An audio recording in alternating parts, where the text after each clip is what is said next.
She's just a girl and she's on fire. There you go, Quack.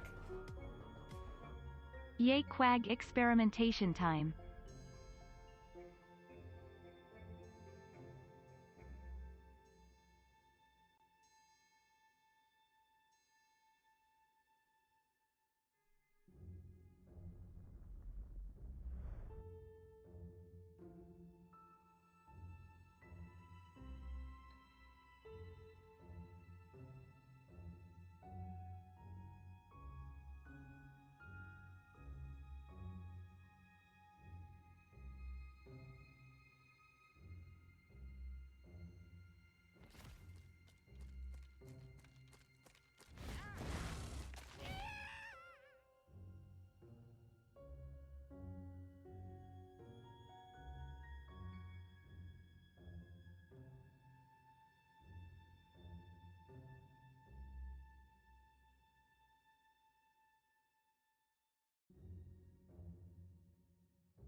She's just a girl and she's on fire. There you go, Quack.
Okay, sorry for the slow start, everyone. Give me 1 second.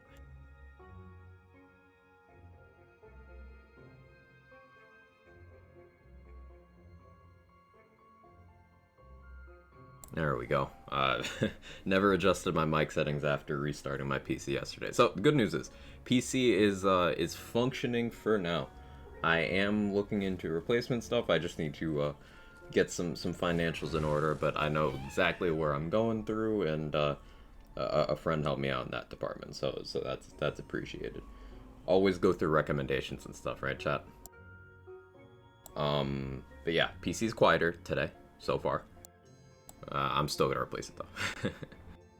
Anyway, yeah, sorry for the slow start. Cat-related cleanup stuff was in order, but we should be good now.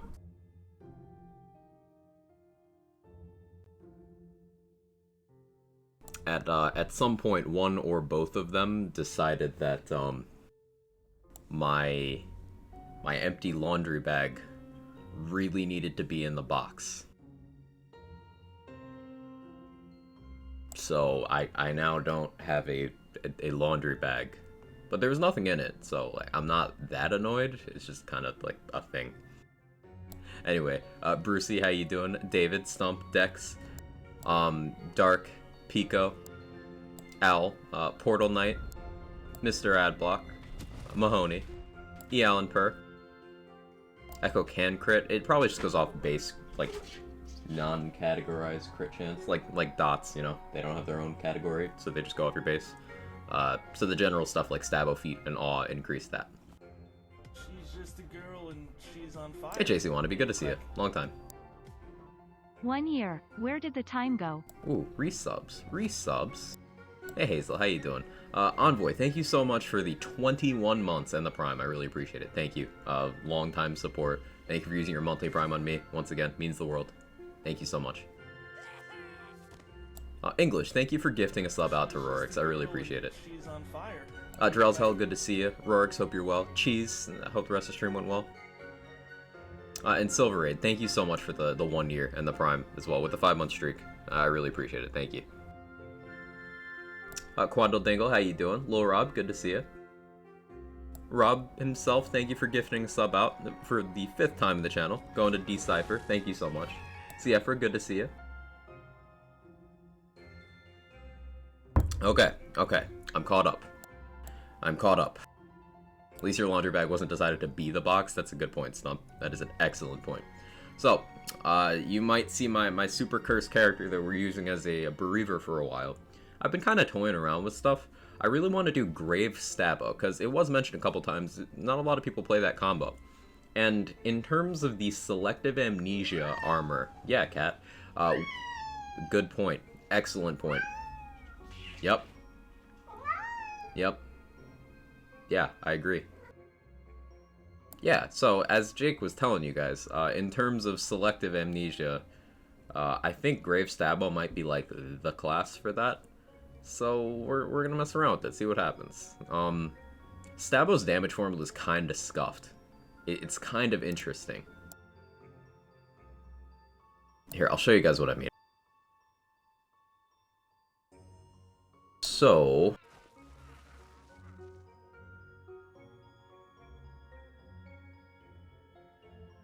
you'd like to follow along with what I'm doing here, this document is damage formula stuff.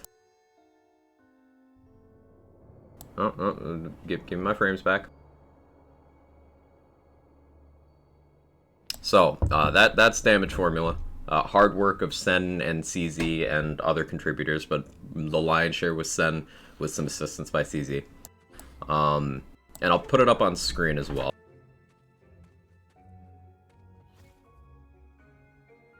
So, this section right here, apologies for the flashbang, is the Stabomancer general formula for guns.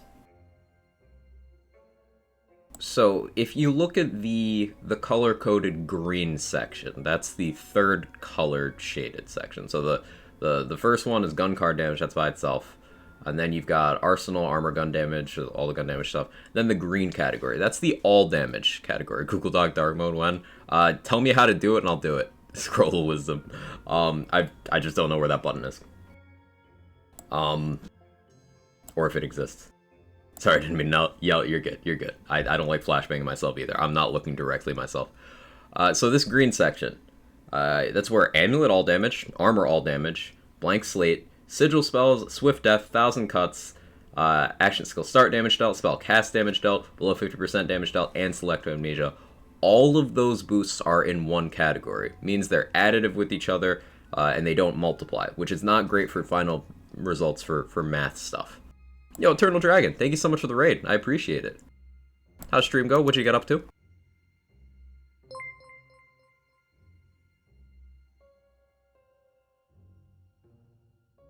Thank you so much. Welcome, Raiders. We are going over a brief bit of damage formula stuff before we get into testing a concept that I'm working with. But I just wanted to give you guys the thought process that I went through going into this. So, if you look in that green section, there's a lot that Stabomancers are running around with in the same category. Like 1000 Cuts and Swift Death being there, that's problematic. Now, Selective Amnesia is also there, and a lot of the enchantments people regularly use are there. So, that means that Stabo Tree doesn't give a lot directly for what we're after here. But it does give some indirect things. So I'll boot up the game. I'll show you what I mean. I do need to look around on other characters for guns before I start playing, but yeah. Spells are up. Hey Crook, how you doing? Once again, Eternal Dragon, thank you so much for the raid. I appreciate it. And welcome in, everybody. So, skill tree-wise here. This skill here, Swift Death, is in that category of just a lot of bonuses we already have a large amount of. And that's not ideal. This skill down here, 1000 Cuts, is also there. So you'll see we have 0 points there. We have 1 there. Now, I'm not hugely committed to this skill tree setup. I'm probably about to respec into something else. I was just testing out Executioner's Blade and was honestly kind of underwhelmed by it.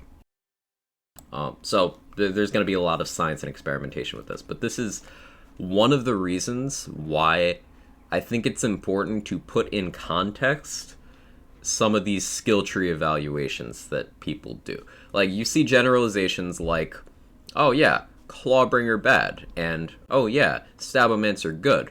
But like, let's really zero in on this. Let's really look at it. Stabomancer's skill tree sucks.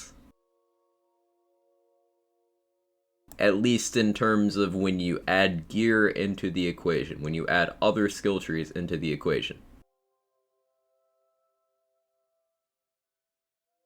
From the shadows, yeah. Doing great, got a 217, 90% Wonderlands run yesterday. Let's go, that's awesome. So like the thing with Stabomancer is the action skills are build defining and both pretty good. Particularly from the shadows, it's like real good. Can you let me nerd, cat? No, you're just okay. That's fine. Do your thing. And then let's go tier by tier here. Arsenal, really good. Just damage for most build archetypes. It's not anything special damage formula-wise, it is just the standard boosts for all of these, but that's a decent value to have, and it's a good tier 1 skill. Haste is one of the very few swing speed increases in the game, so that's really nice for melee. Otherwise, it's move speed of a very large amount, which is very, very impactful for quality of life and surviving certain bossing encounters, so move speed is really good in this game. Then Potent Poisons for dot builds. The duration is the impactful part. The damage, ultimately pretty minor, but duration matters a lot. So, Tier 1 Stabo is good. And then Tier 2, the problems start. Follow-up is hyper-conditional, because melee attack is not melee damage. So some things you wish would benefit from this don't.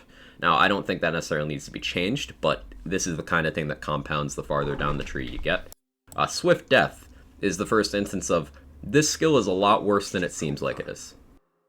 It is not nearly as impactful as you'd might hope for, because while the effect is good and it's easy to get access to a good amount of damage from it, it is located in a place in the formula that makes it utterly just not anything of value compared to other things you could get. Like this, compared to that. Like, these same damage category, so the more I have of this, the less valuable this is. And instead of this, I could just take something else. So we only have 1 point here because I wanted to try out Capstone a little bit before stream.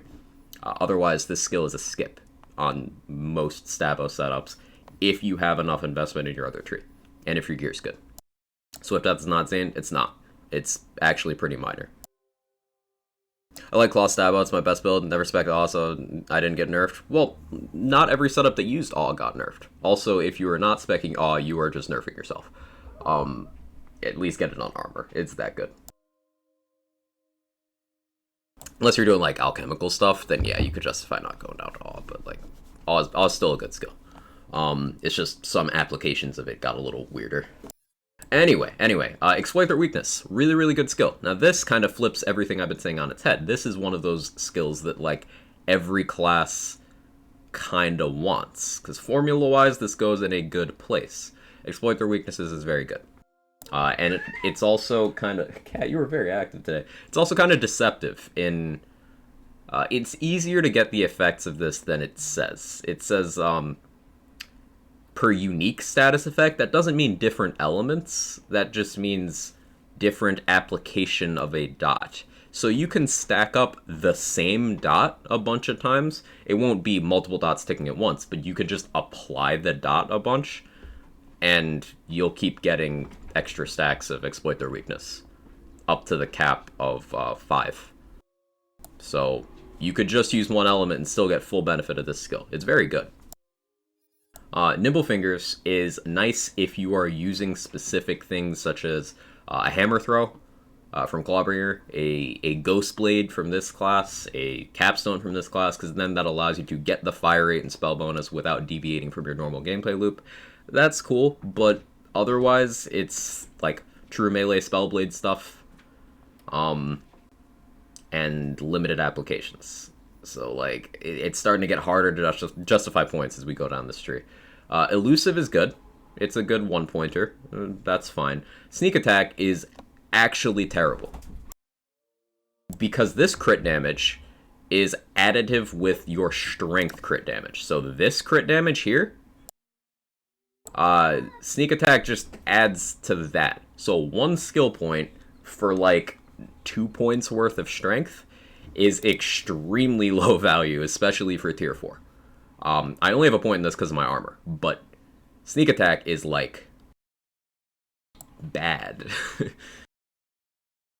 And Contagion is fun. I wouldn't call it particularly great, but it's fun. There's no problems with Contagion. It's just, look at how this tier has not made me any stronger. It's just fun, very RNG dependent, but not stronger. And then in tier 5, you come to Thousand Cuts, which has the same problem as Swift Death of being in the same formula section as all damage boosts like Faithful Thralls. So Stabo's got 2 skills that look a lot more impactful than they are. The class feat looks a lot more impactful than it is. And then the capstone is so hyper situational in terms of the kinds of things you need to invest into it to get value that most setups don't care about it at all, which is why I'm about to respec out of it. Alchemical Agent here is probably the best skill in the entire tree, because that potential dot value is very high. If you get a very strong melee crit, which you can do through From the Shadows, you can do through just lucking into a crit, you can get some pretty big melee crits in this game. It can apply a very powerful dot. So like this skill's good, but is it, 20 skill points good? So I want to do Stabo stuff without falling into the pitfalls that I've outlined here. A long explanation to start things off, but I figured you guys would be curious as to the rationale of me skipping some of these skills that do say damage on them. Why is Sneak Attack bad? It is additive with your Strength crit bonus. Contrast that with something like Clawbreaker's Awe skill, which is additive with your Shrine crit bonus, which is a different section of the crit formula, meaning you get much more out of any crit boost that isn't this.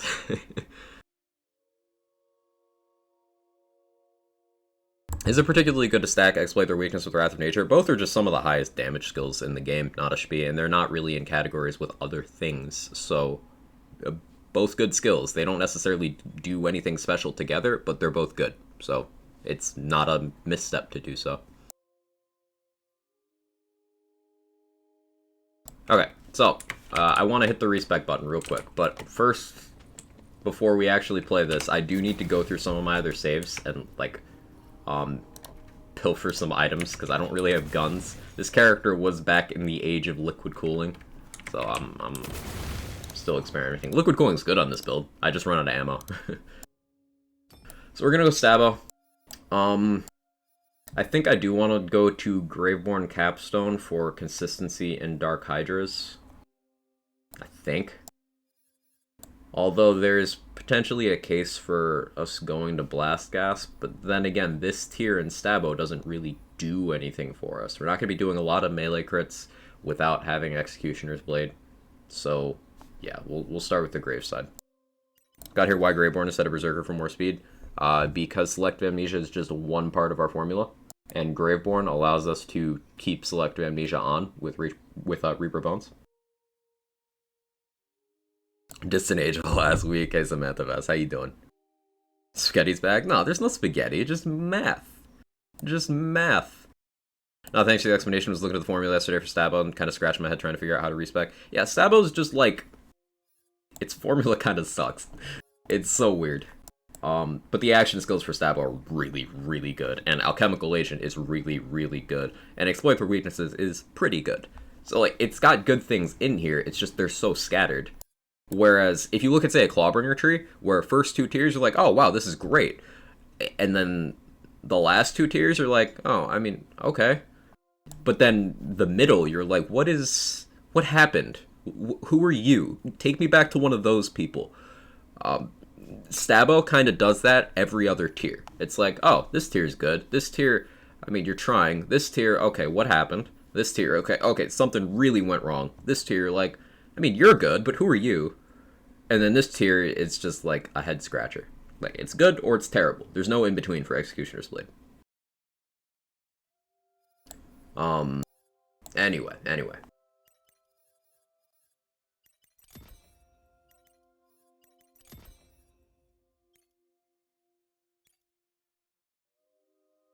I guess I go Ascension, because that's a lot of spell damage. We'll go Dread Covenant. It does help sustain Reaper pretty well. Lord of Edges is fantastic damage reduction. I'm a big fan of that. And I guess we'll do that. Okay, so these are the good damage skills I mentioned. Now, Haste is going to be good because we are spamming our spells so often for Sanguine Sacrament and Morem's Blessing. So that's the same condition to double the move speed from Haste. So we're taking that, we're maxing that. Now, Shadow Step, I kind of want to mess around with, because it's a kill skill, which means it'll get activated by that. So we could just cast a spell to make our next melee attack a crit, and if we're using, like, an Echo weapon, it could be a decent-sized hit, honestly. Gonna be screwing around with maximizing reload speed later and one mag spam shenanigans. They can spell shot as primary. For Prestidigitation and Mage Armor, recommended secondary. Like Urban Mech said, Zerker has reload speed as well, if you decide you want more. Find damage formulas online. Command right there for you. 1,000 Cuts is bad because of how it fits in the formula. Right, 1,000 Cuts and Swift Death have the same problem of they're in the formula with stuff like Faithful Thralls and the all damage stat on your amulet and the all damage stat on your armor and your Selective Amnesia effect and your all damage after spellcast enchant and your all damage after action skill start enchant and your blank slate. you see, it's a big category, so it's just kind of a drop in the bucket, whereas if it was in a different category, it'd be more impactful. Multiplication versus addition.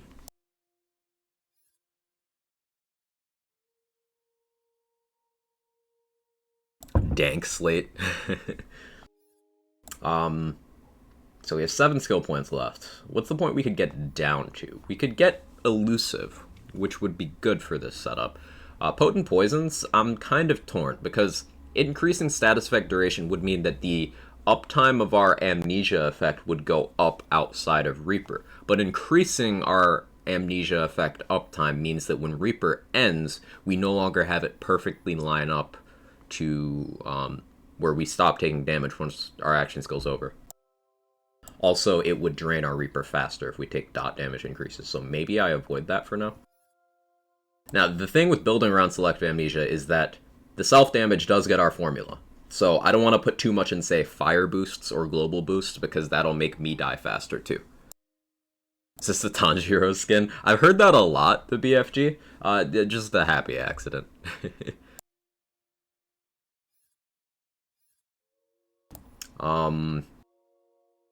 Let's take Shadow Step for memes, because I want to mess around with that. Nimble Fingers, if I'm gonna be doing the Shadow Step thing, could be good. That's only 8 seconds, but, like, that could be good. I could really take follow-up Nimble Fingers and Shadow Step and, like, do some kind of melee hybrid shit. Swift Death is... it's just wasteful here. It's just not as impactful as grabbing this, because that's a lot of fire rate and spell damage.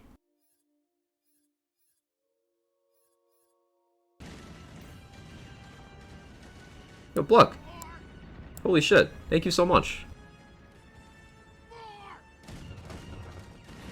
Joined the stream and heard PC upgrade /issue, so I'd like to help as a thank you for all you do.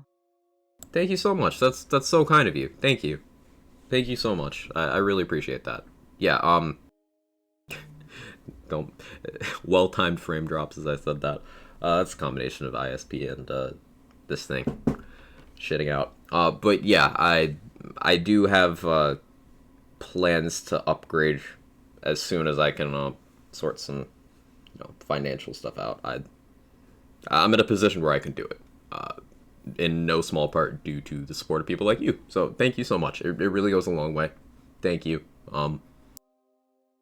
Yeah, I don't know what to say. I really appreciate it. Thank you so much. Swift Death remained bad in the case of stacking Haste and Windrunner. It gets more value with more move speed zippers. That's why I'm hesitating a little bit, because this is a setup where I do have movement speed from Haste. I have movement speed from the Amnesia effect itself. But ultimately, it's like, think of this Selective Amnesia effect as me already having Swift Death. As like, do I need more when I could just get a different effect? Is the kind of conundrum I'm in.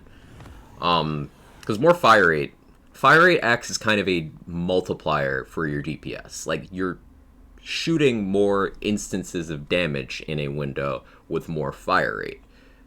And that could be more than getting a minor damage bonus for the original number of instances, if that makes sense. Got a sham in the game? Yeah, the sham Y.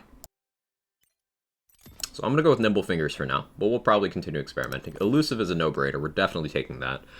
Now, in terms of these other 2 points, it's between Sneak Attack being extremely low value and conditional, Swift Death being low value but less conditional, follow-up for spicy memes that probably aren't optimal, Potent Poisons for something that helps and hurts us, or Contagion for silliness. I'm leaning towards Swift Death for these last 2 points. Or, You know, Blast Gasp is over here. We'll put 1 in Blast Gasp to max that out. So we have 1 point left. I'm thinking it still goes to 1 point Swift Death. Because we are going to be moving fast. Now we max out crit damage, because of course we do. Increasing status damage would increase our self-damage. So I'm trying to avoid that. Increasing Constitution would give us a little more buffer against the Amnesia effect, but it wouldn't slow down our Reaper. Skill cooldown is an issue here, because Reaper has a long cooldown, but we're using a melee weapon to bypass that issue. And Arcane Bolt has a short cooldown, so spell cooldown isn't as important. So I'm going to take crit chance first, and then in terms of my leftovers, that's going to go in skill cooldown. Okay, now let me switch back to this. So I like this pickaxe, because whenever you pick up gold, you get movement speed, which is damage for us, spell cooldown rate, which, you know, is not impactful here, but whatever, and action skill cooldown.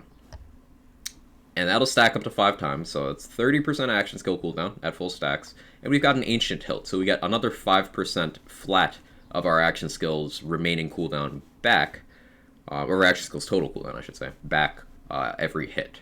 So since we're going to do 5 hits anyway, that's a huge chunk of our cooldown back. We can use this during our downtime of our Reaper effect to great effect. So that's a shoo-in. I was messing with Rogue Imp. I don't have enough reload speed for it to really feel good on this setup. I think I'm going to put the Sawmill back here. I don't need that. That was a testing weapon. I was confirming a thing. I just got that auto magic drop this morning. Maybe I mess around with that. Liquid Cooling's still good. It's just not a do-everything gun anymore. White Rider's good. So I think I want to grab a live wire from another save. And a couple more Sawmills. Yeah, I think I'm going to do that. Maybe Crossblade.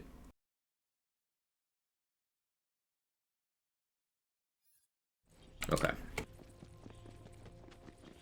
you get Swift Death, do some crazy damage. So, I spent a bit explaining Razorus. Swift Death is not that good. It is in a damage boost category where it's additive with a lot of other stuff we already have. So it's ultimately very, very, very, very, very, very, very minor. Swift Death is not a good skill. Just because of formula location. Like, its premise isn't bad, its value isn't bad, but its location is bad. Can take from this one.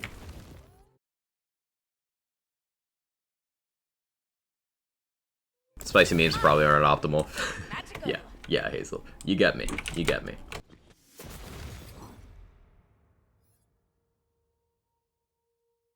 Okay, that's a 2-mag Sawmill with ASA Dark Magic. That's perfect. That was a long stomach growl. Are you okay, body? Holy shit. That one concerned me.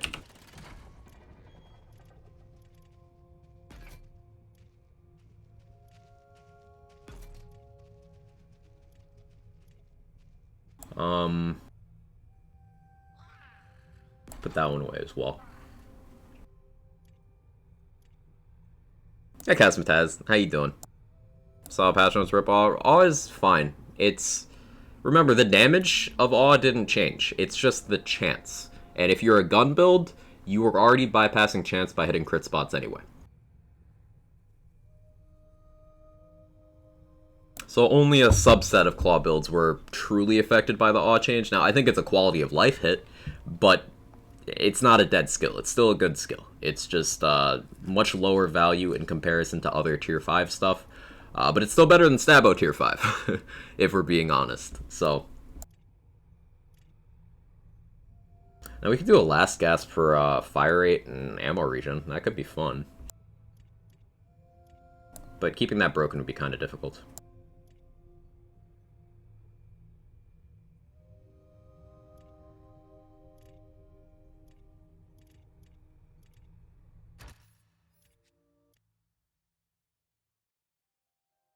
What increased damage on a Claw's Hammer beyond ability damage? Well, ability damage is only the area when it's lingering on the ground, if you mean the hammer throw.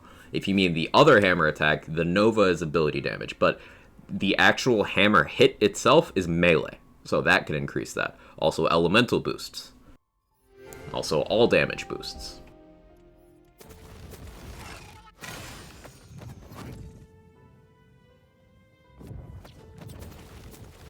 I'm just grabbing things from other saves for this one. Don't mind me. Does Contagion double dip? No. No. Shouldn't. Status effects don't really double dip things, with very rare exceptions throughout the games.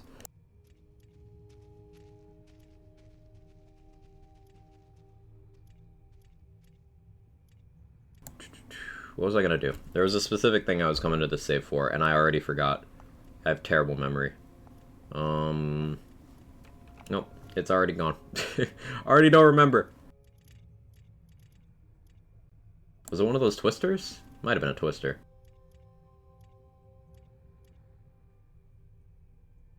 Nope, don't remember.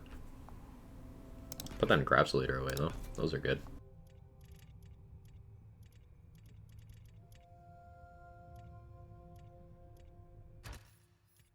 Ah, it'd be fine. Right, Kevin? Sawmill? I put a couple away. I should be good. I should be okay.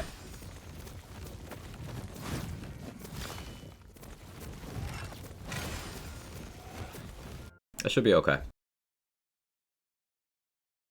Doing some side missions and missing my original playthrough. You know if it's possible to get the quest rewards chaotic? It is. It is, Lil Rob. It is. Every item in the game can be chaotic or volatile. Including moon orbs.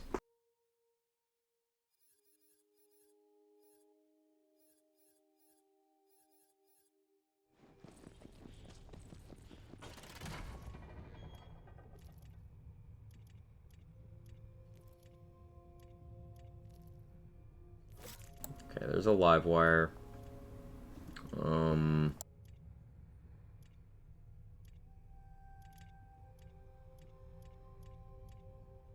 So times 4 sawmill. Definitely can't sustain that. I could grab that crossblade though. That could be fun.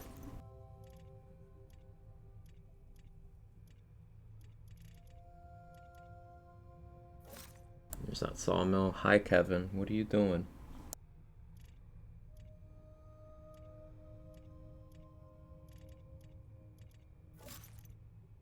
Grab that sawmill too. Should be okay now. Chaotic moon orbs. It doesn't change anything, they just roll as chaotic. It's weird. So it's just more proof of any item. Wonderlands needs more good launchers. I contend that you should just use more launchers. Seriously, people said Sniper is bad without using them. Snipers got buffed, and now there's still people saying Sniper's bad, almost like they just didn't try things, and almost like they haven't watched me one-shot raid bosses with snipers and melt them with other snipers. Launchers aren't bad. Just maybe build around the launchers instead of saying they're bad when you put them on builds not designed for them. That's the thing with launchers in this game. You build around. Torgs are okay. It's more than the Torgs. Blue Cake is capable of some good damage, has a very high dot value as well. Can't confirm Skeet Prod's nutty. I haven't used the Skeet Prod much yet, Epic. Does it do well with that chaining thing? I genuinely don't know how the Skeet Prod is. Envy, I'm just kind of neutral on. Skeet Prod, I'm still trying to figure out. But like, Carouser slaps, Sawmill slaps, Great Bow slaps. Kaokon is terrible. We'll give you that one. Kaokon is legitimately awful.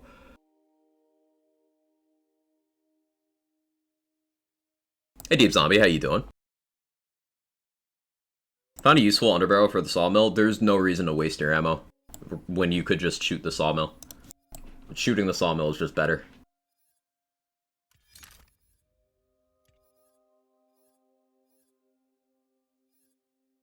I think I'm gonna keep the liquid cooling equipped because it still will consume my pistol ammo for me. Diversifying consumption. Kaokon's so bad. Yeah, it's worse than the used Great Bow, which is intended to be a joke item. So, like, they made an actual legitimate gun that is worse than the joke item. And the joke item, admittedly, is pretty good, but... Skeep against Parasite, boss goes all kinds of buggy when you hit it with the prod. Ooh, I'll have to keep that in mind. But there you go, see? Someone else proving that snipers are very underrated. And Skeep Prod is probably the most underrated of the snipers. Other than Kaokon, that one is terrible. Don't forget it. What rings I'm using, I saw someone ask. I'm testing out this Insight ring, just because I've never used it before, so I threw it on for Science Day. And using a Wyvern's ring for fire damage, and it rolled with gun damage, action skill cooldown. Useful stuff for this build.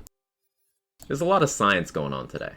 I need to roll enchants on this stuff here. Yeah, that'll be fine there. Okay, so I want probably ASA Dark Magic if I can get it on the sawmill.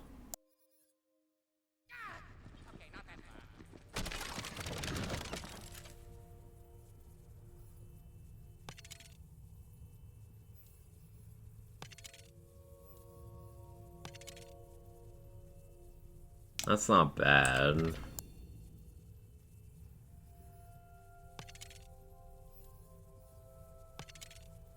Oh, perfect. There we go. Get rid of Kaokon, give us a wood blocker. Ski Prod looks decent. It has a weird brainstorm effect. Yeah. Just noticed yesterday that Skeeps have skag faces. I've never looked at a Skeep in the face, King Conquer. I should change that. I really should. Okay, you know, that's good enough for now, right? Don't knock over my recycling cat. I moved it from there to there so you wouldn't fuck with it. I swear. Alright, let's do some testing. Is Marshmallow spell good? It can be, yeah. It's got good utility, and you can make it do damage.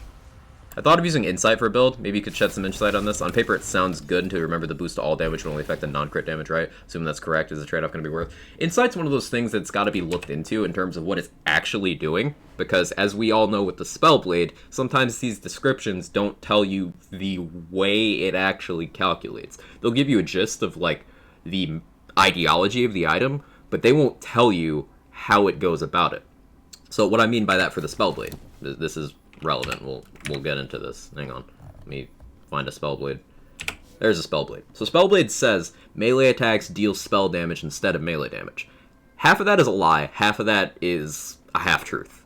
So it doesn't do instead of. What it does is it takes your spell damage boosts and then applies them as a conditional damage boost, which is a different damage category. It applies that to anything you have with damage source melee. So it takes your spell damage, turns it into something else, and plops it on your melee formula. That's how Spellblade works. So technically, in a roundabout way, it's not completely wrong on the card here. But if that works that way, then how does Insight work? Basically just a bonus element form damage type? No, it actually changes the formula itself. It just adds another attribute to the like, it's another thing in the conditional damage category. It just broadens the formula. But, like, that makes me ask questions about this. Because critical hits increase non-critical hit damage by 2% for a short duration, stacks 5 times. Okay, the stacking behavior already gives me questions. But because of the number of things they classify as critical hits in this game that are kind of conditional boosts applied on crits rather than being critical hit damage boosts, it just kind of, I have no idea how this could even possibly work. Zero clue. It's one of those beats me type things. So I just threw it on to see what happens, see if it does anything weird. I have no idea how the Insight works.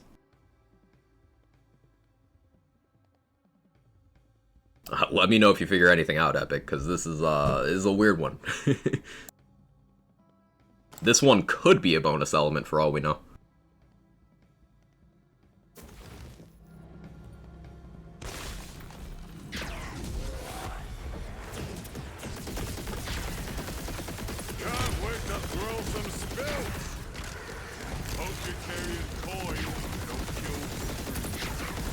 That's pretty good for a live wire single target, honestly. And then the chains are killing things. Yeah. So the appeal of running Selective Amnesia on a Reaper of Bones setup is Reaper of Bones and Dire Sacrifice count as damage.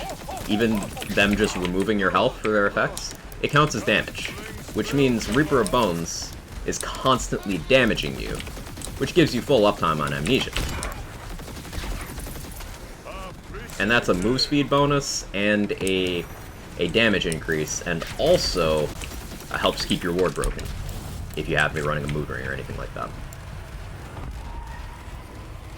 I think I have the energy to look.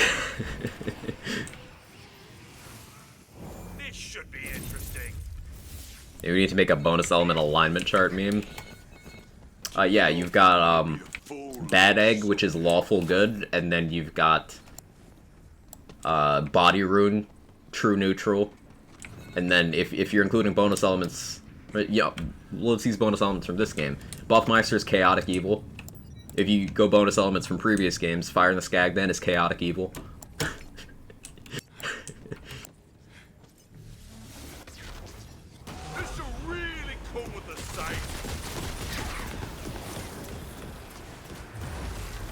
Commitment? Not a bonus element, but as a damage boosting skill? I don't know, what are we thinking about that one? Lawful Evil? No, not lawful, because it kind of broke the stacking strategy. Neutral Evil? I think that one's a nice neutral evil. How do you guys feel about that? Bonus element alignment chart. Where are we going for some of those? What are we thinking Revolter? Where are we putting Revolter?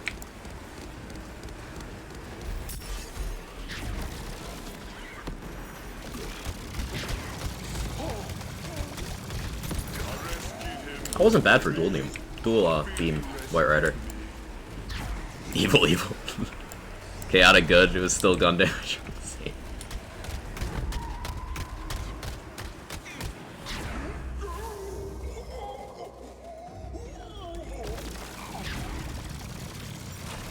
get casting and blasting. Remember, like, what's the sandwich chart? Maybe more niche than I thought. Ah, I understand now.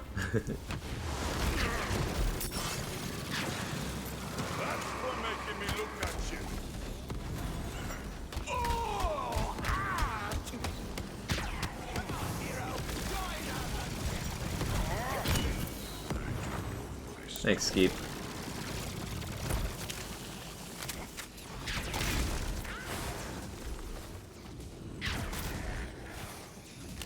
Arcane Bolt is so good.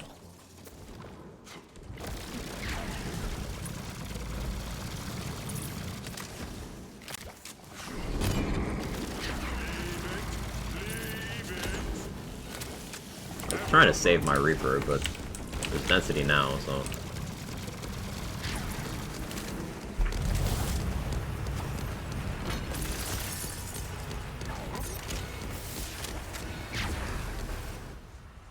Looks like Insight might actually be working as intended.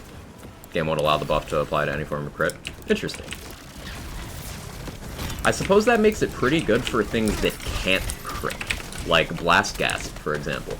Can't crit. Yeah, that's a good Blast Gasp ring, now that I think about it, because the ring rolls with ability damage, and the effect... Yeah, I like that. That's kind of cool.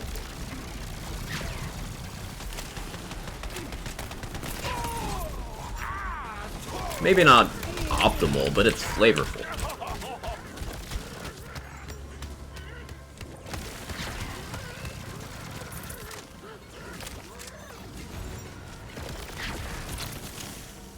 Ready to cast.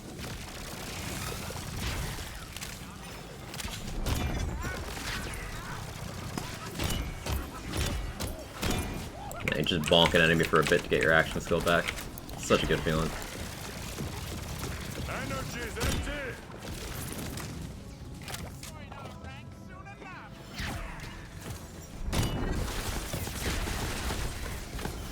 Ooh, I need more mag size. That did not feel good.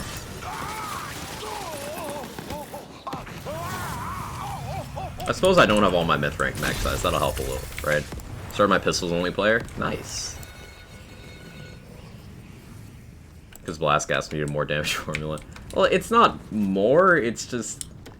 It's definitely not a unique mold, right? It probably goes into the conditional damage category, which makes it ultimately pretty minor, especially for a Graveborn, who's got a lot of ways to get stuff in there already, but, like, it could be good.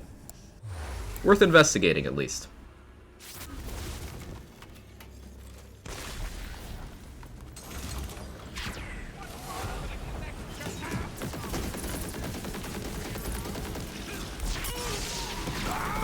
I walked into a barrel. That was unfortunate.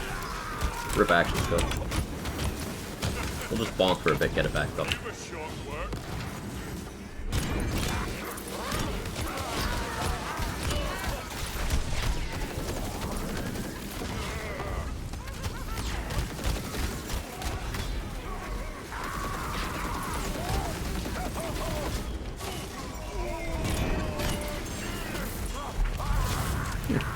That does feel pretty good. The Stabomancer swing speed really helps you get back into Reaper fast with that tech. I enjoy that so far. I need about a gallon of coffee. And if I'm meleeing to get my cooldown back, then I may as well hold a live wire, right?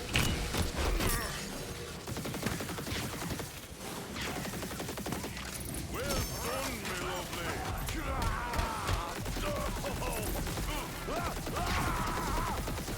Proper cowards to kill.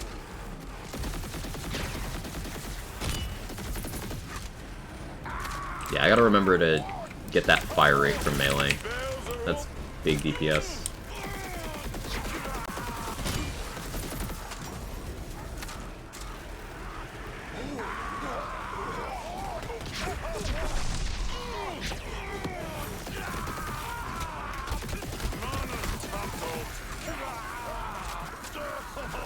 The screaming is a little extra.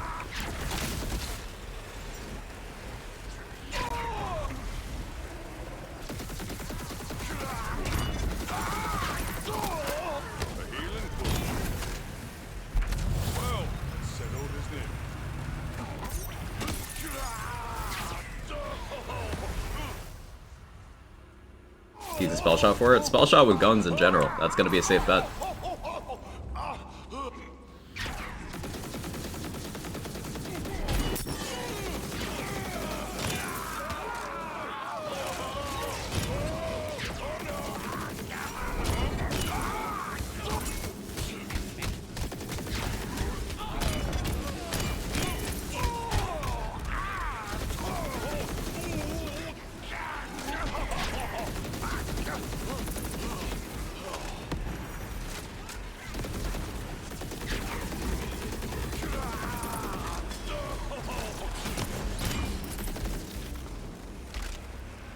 His best gun right now? No such thing as best gun, Jackie 10. That is not how these games work.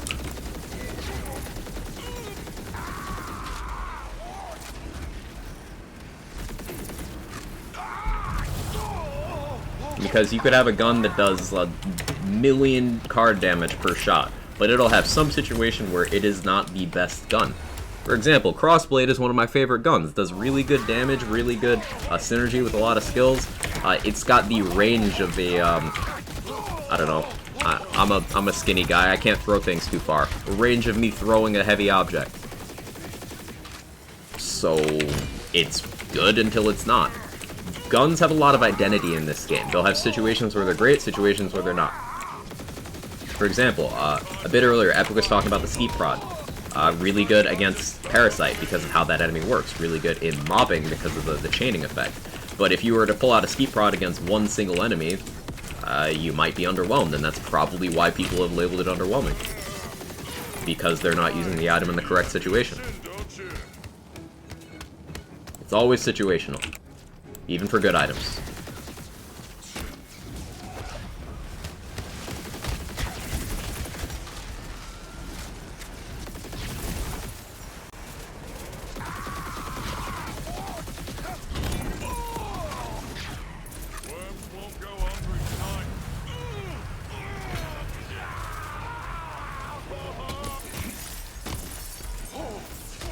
Probably wait for my Reaper to come back here.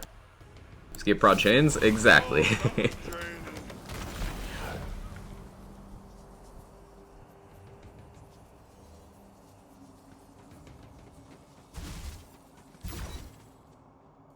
notice the dodge chance and the elusive skill, does it feel impactful? I've seen it happen a couple times where I've dodged a raid boss attack, so ever since then I'm just like, yeah, this skill stays.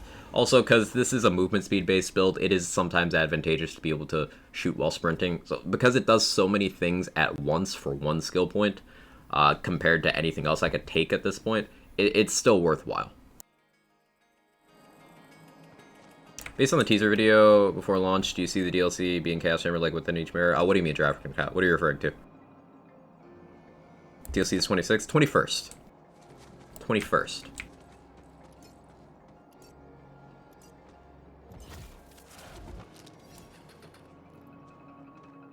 Elusive is, as one would say, poggers.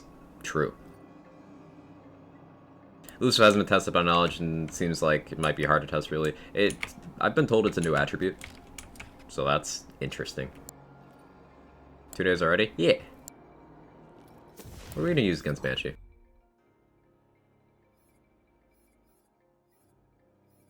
Crossblade's good. We were talking about Crossblade a minute ago.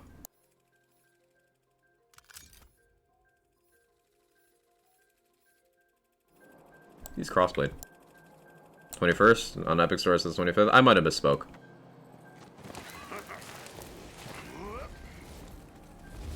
I barely know what day it is. There's whatever they have on the website or their Twitter feed for Wonderlands, go off that.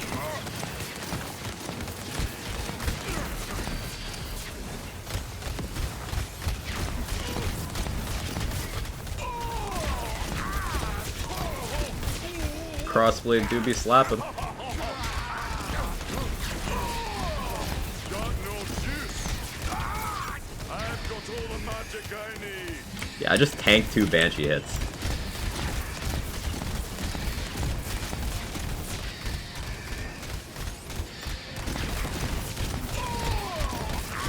Yeah, we did that in 1 Reaper, intentionally taking hits. That's how tanky Reaper makes you. Like, it's so crazy. It's just, you can't die the action skill.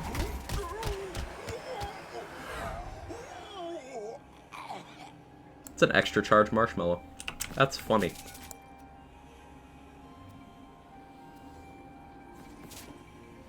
Hey Moonface, this morning I picked up a couple of Amnesia armors and Transistor. Was gonna ask what base set I figured might work. You're creepy. I like it. Transistor sounds good, but Body Room does too much on paper for me to want to pass it up. I like running Graveborn action skills with Amnesia because they trigger it in a more controlled way than if you were to say shoot your feet. Then you risk applying a dot and doing too much damage. It's also DPS that you're not doing while you're doing that. Whereas with Reaper, you just activate it and you're good to go. You just do the thing.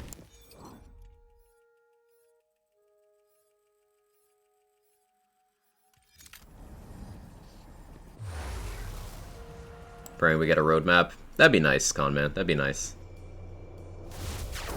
Yes. Ah, yes, the build. Like how the mirror gameplay will feel. It mentioned something about 5 levels within each mirror.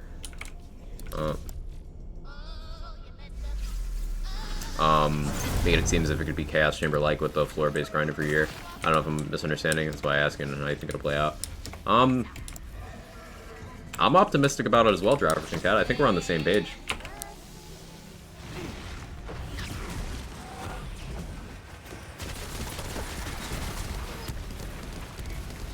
Come on then, let's get this over with.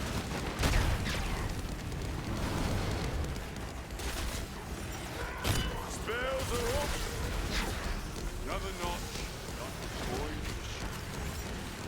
Come on, do the thing, Bunny. How do you take so much damage already? That's weird.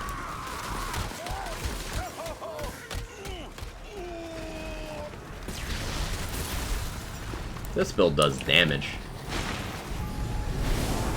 Like, why are you so hurt?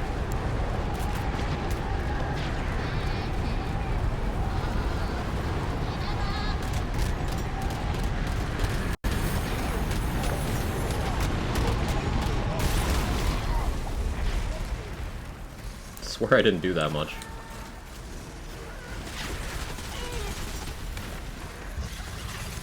That was a weird feeling.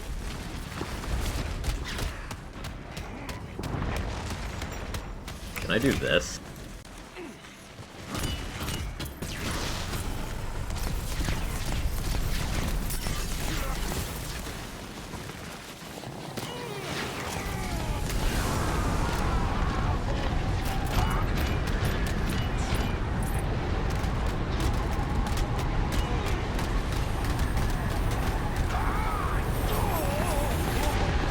That was fun.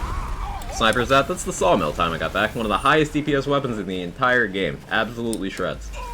I just know what a mag size on this character, so I can't shoot it for long.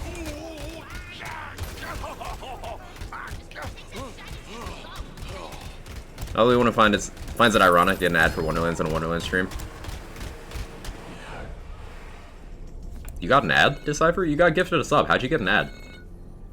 That's weird. That's not supposed to happen. Doing all the bosses? At some point. I'm kind of sciencing this build currently, Hadrian. But that went better than I expected it would, so yeah, we'll probably go for all the bosses on this setup. It's a new build. I'm testing. Okay, these are good. For anyone who's a launcher doubter, keep an eye out for these kinds. The Stoker launchers with the micro rockets. So, a big complaint about launchers is their ammo efficiency. If you go for these rocket salvos, 1 ammo per shot, 2 rockets. Big mag. Now, ammo regen gets a penalty on launchers, so keep that in mind. It's not going to really help you. But you can do this. You can make one target very dead.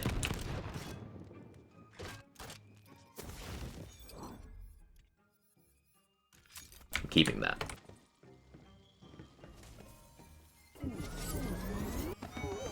You know what damage type is Amnesia gives? Yes. You can do... What was the command? We have a command for that. I think it's exclamation point formula or exclamation point damage, one of those. But the damage formula is somewhat quantified currently. And the location... Amnesia is additive with Amulet damage roll, Armor damage roll, Blank Slate, Sigil spell, Swift Death, 1000 Cuts, Action Skill Start damage dealt, Enchant, Spellcast damage dealt, Enchant, below 50% health damage dealt, Enchant. Selective Amnesia is in that category. Thank you, Kyler. We found any rockets that can rocket jump? I've not been keeping an eye on that soccer chick, so I don't know. But I've not heard anything yet.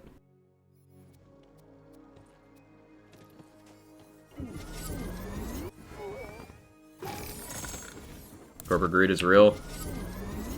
In what context? I'm lost here. Twitch running ads on subs when I have, you know, no ads for subs enabled as a setting? Yeah, that is greed. Probably a bug, but given how little Twitch gives creators over advertisements, it could be either.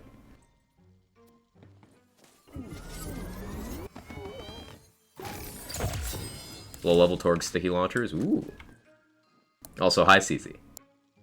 20 mag. It's a ×3, but that's still a 20 mag. Does Reaper Bones do ability damage? I was messing around with that Kevin's website, because someone told me it does. And I wasn't certain. And then I ran a quick, like, 2-minute test before stream, and it looked like it might.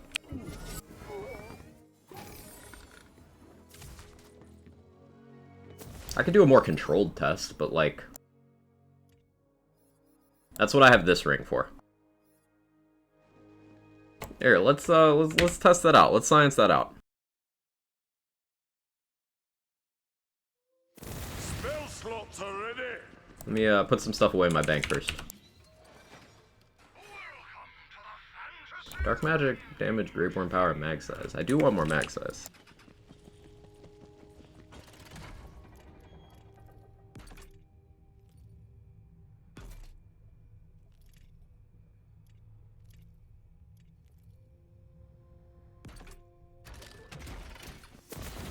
Okay,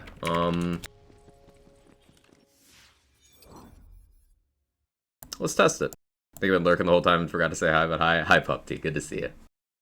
Yo, Two Hand Lagoon, thank you so much for the 17 months. I appreciate it. Mr. Adblock gifting a sub to Brucey, 251 on the channel. Thank you so much. What are the value of Amnesia? I don't know if we've dug into how it scales yet.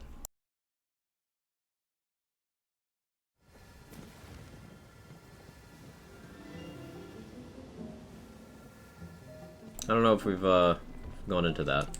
Check this vendor first before I go test. Paling Ice Spike, repeating though, sad.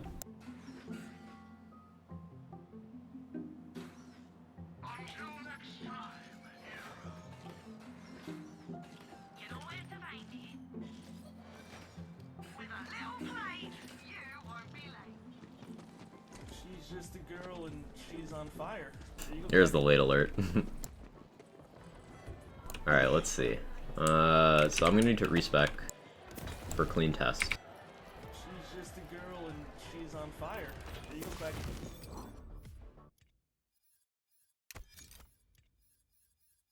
Unequip that, unequip that, unequip that, unequip, unequip, unequip. That shouldn't affect it, shouldn't affect it, shouldn't affect it.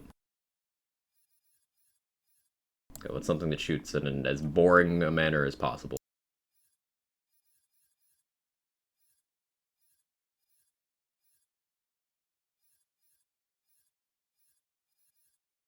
I'll do one trigger pull of a crossblade. Should be fine. Okay, clean spec, only myth rank affecting. I have a couple questions I'm going to be throwing in chat here occasionally. One may be paragraphy, I'll try not to though. You're fine, Mustard. Let me know how I can help. What are we building today? Selective Amnesia stuff, Mizu-san. But right now we're testing the commonly asked question. Does Reaper of Bones bonus element scale with ability damage? So, we've got an ability damage ring on, 15.4%. No Graveborn power, no skills. 3558 on a crossblade shot.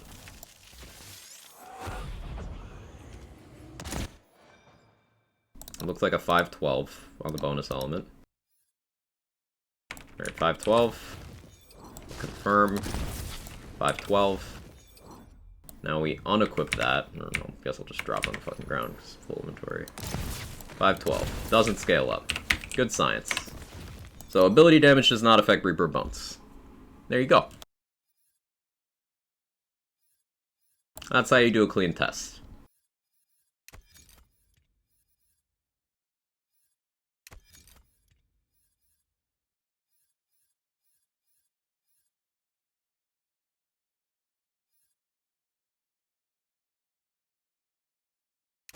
Yeah, use that.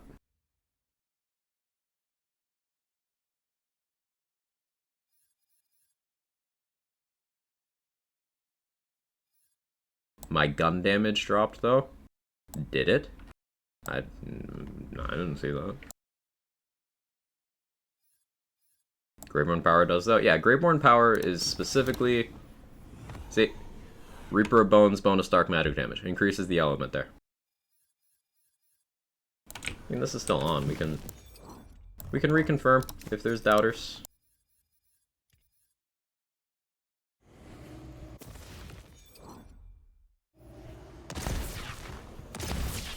$35.58 with the ring on. And action skill ended. Now we gotta wait.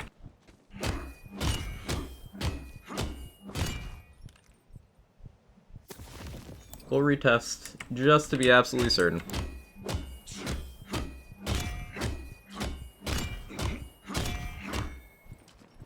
I could just save quit.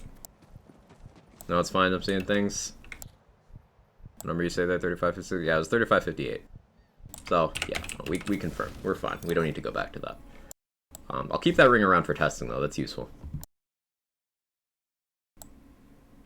So, I can re-equip that. And equip that one. Let's get that Selective Amnesia on. I really like this one with Lord of Edges, because the missing health regen isn't usually impactful, but it's something. The ability damage helps Blast Gasp, the gun damage helps our guns, but it rolls with Arsenal and Lord of Edges, which are just good damage boosts for us to have. So just good flat damage increases. There's probably more optimal skill combos we could get. Like, I'm sure if we got one with more Blast Gasp, that would be better damage per spell activation, considering how often we're doing it.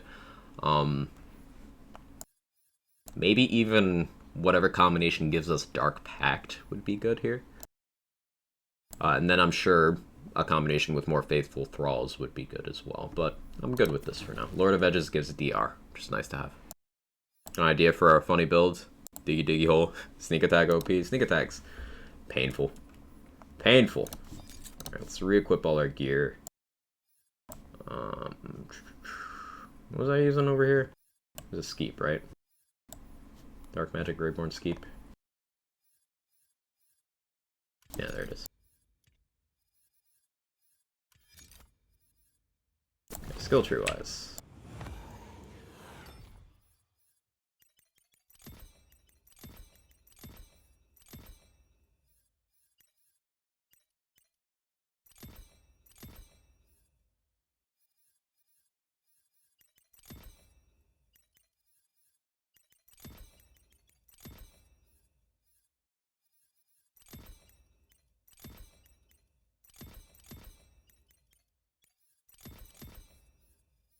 And then we take our crit damage.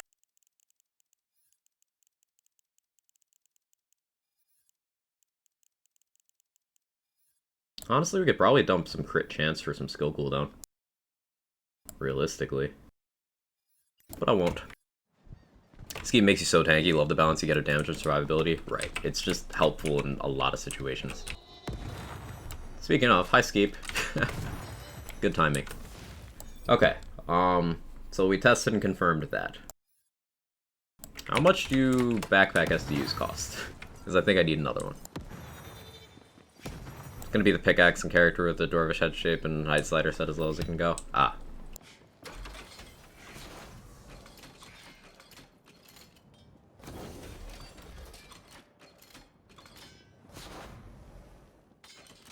Yeah, sniper SDUs for that sawmill. Very helpful. Alright, other weapons we want to keep an eye out for this. Obviously want more sawmills. Livewire is feeling pretty good. But I don't think I want to have action skill enchants on this because of how infrequently I activate my action skill. Ideally, I want spell damage like on this crossblade, or spellcast damage dealt.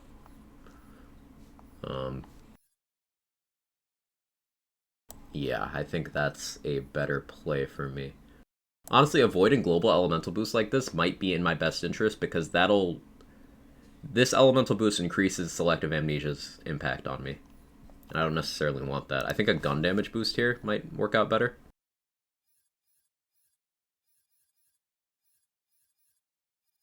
I don't have an appropriately enchanted...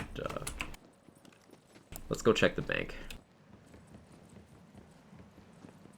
In traditional means, flat damage means numerical base damage, such as card damage number. I don't know when people started using the term for percent increase. Yes, that's accurate, Scroll of Wisdom. It's colloquial speak. It's like how people use the term meta in the lands build community, not understanding that that's not even close to what meta means.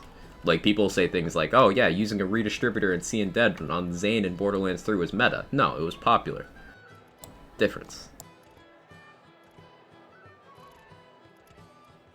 It's, shorthand. Imprecise language, but shorthand. Spells. I'm looking at spells. While using 18 points in Zerker trees, the cryo efficiency calculated, just like crit, does it add a flat increase?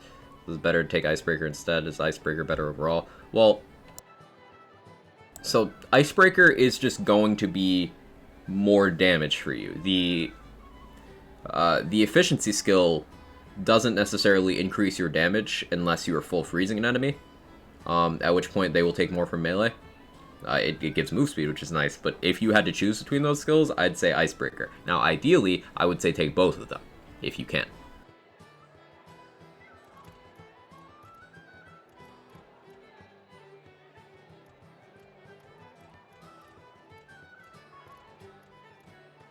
Also, let me look through my rings here, see if I have anything better suited to this build concept. Because our ward is never full, which means mood rings get a lot of value. But I don't remember which mood rings I have. Only just realized what Ancient Deity was referencing. I'm glad they did that, that was cool.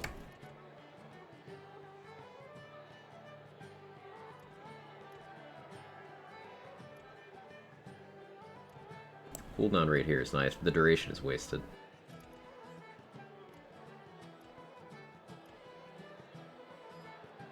Pretty unfortunate Selective Amnesia gets the Frost bonus element. Yeah. It's a bit awkward, but you can just kind of use it anyway.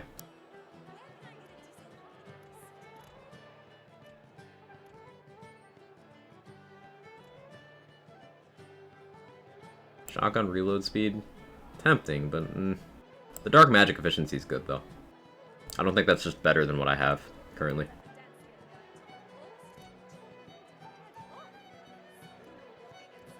Okay, I don't have anything fantastic ring-wise in here at the moment. Yeah, I've kind of got the good stuff equipped. That's a lot of pistol crit damage, though. Hello.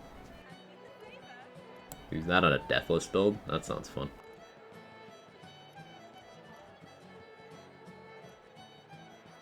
Okay, spells. Spells. Bank needs a surge function. Also, functional icons would be Very helpful. Maybe drop Old Ways a couple points then. Yeah, Old Ways is good, but there are other boosts that go in its category as well, whereas Icebreaker is much more unique. Now, Old Ways will work on things that can't be frozen or slowed, so that's something to keep in mind, but if you can get both in some capacity, I'd say getting both is better for your damage.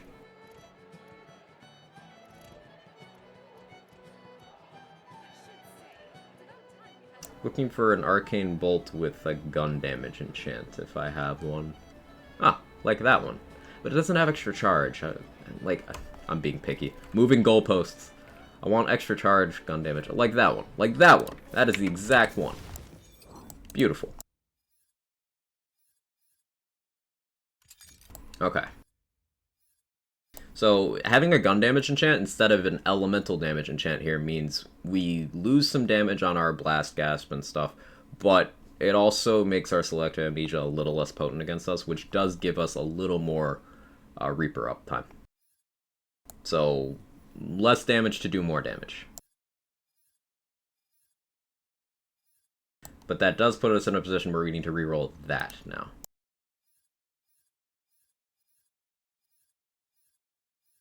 So let me grab one extra Arcane Bolt. Put some stuff away first.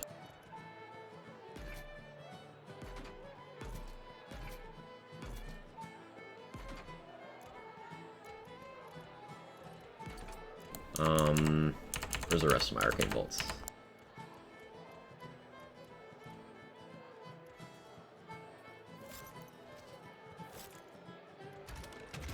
Luckily they're all dark magic. That's actually good for this build. You know, if you can get a Dark Magic Pixie Fear Not pistol, yeah, should be possible. Drell's Hell, should be possible. Thank you, appreciate it greatly, Quack. Always happy to help out, Mustard. How big is the Amnesia dot actually? Not very. It's just, remember, we're using it in combination with an action skill that's constantly hurting us, and the duration is conditional upon our uptime. And we're... Basically, it's not much in a vacuum, but it becomes more and more relevant over time. So that's something to keep in mind.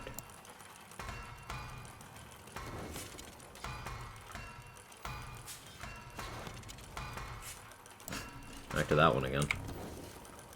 I don't know what I'm rolling for here. I just want a different enchant. I don't know what I'm going for. Just kind of rolling. Do I have that on another slot right now? No. So, this doesn't help my problem of the elemental thing. This doesn't help at all. Other than it being a smaller number in a category I have more boosts of. So, I guess that's something that... I guess for now, I just go over to this one anyway. I'll have to think about that. Because this enchant being that is what's causing me problems there. I can get a bunch of different things there. You need to remove the Moon Orb cap or at least make it like 20k. I don't think increasing the cap does anything. I think capping reroll cost is the play. Personally. What do you think of Crossblade? Crossblade slaps. I've been using it a lot in my content. A lot. Crossblade's really good. Alright, let's do some more runs, I think. Let's do some more runs. How'd you like it if they changed Awe instead of the regular crit chance gave a 3% increase to base? I'd like that, honestly. I don't think it's necessary in a vacuum. It's... A lot of my issues with Clawbringer are quality of life or comparison based. Like, Awe in comparison to things that are overperforming from other characters is like, why did this get hit and not that? In a vacuum, Awe is still great. Most of my issues with Claw are things like, why does the capstone have a 25-second cooldown?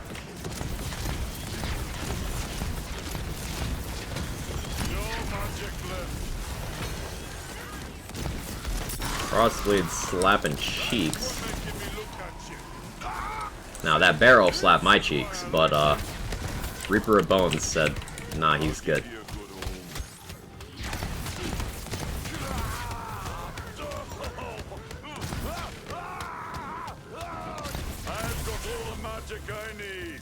Hey Worlds, how you doing?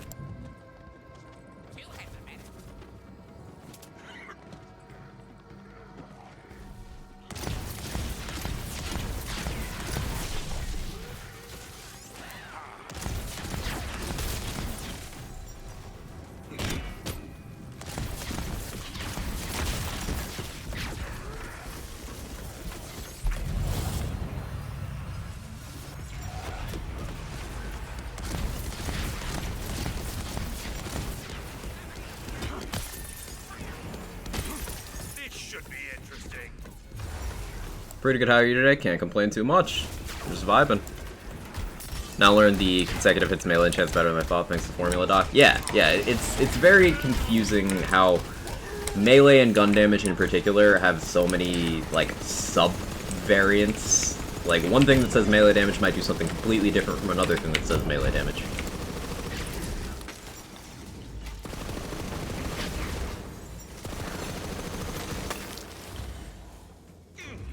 And that enchant in particular is really good because of that. Different damage category. Are you stuck in the wall again? Yeah, you are. I don't know why that enemy always gets stuck right there.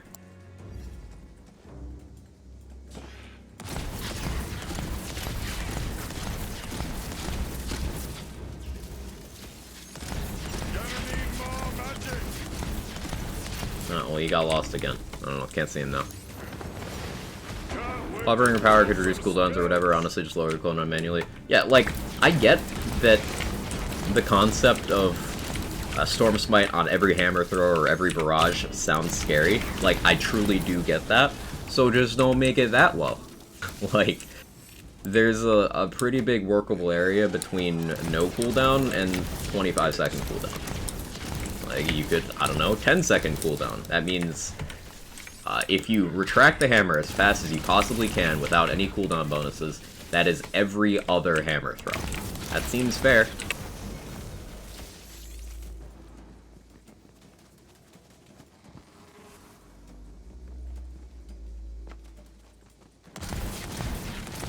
Yeah, this enemy getting stuck and taking spawns is very annoying.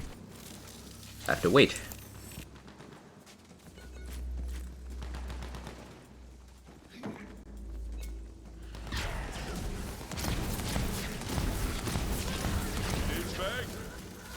If I use Spellblade on Clawbringer, does that mean the hammer scales off spell damage as well? Yes. Yes, Dan, you're absolutely correct. That is exactly how it works.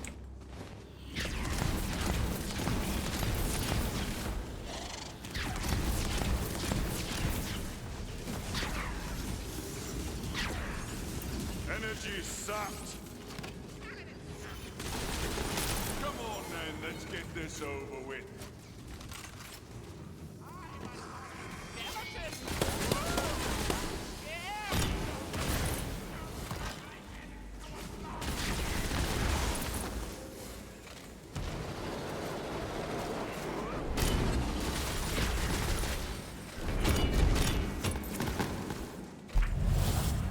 It's awkward trying to save my Reaper of Bones cast for, like, the next room. Yeah, it's sometimes a little odd. We'll do green this run as well. Is there a kitty around? Currently, one is asleep on a chair over there. And I don't know where the other one is right now. Oh, there he is. He's on my laundry. Yes, hi cat. You.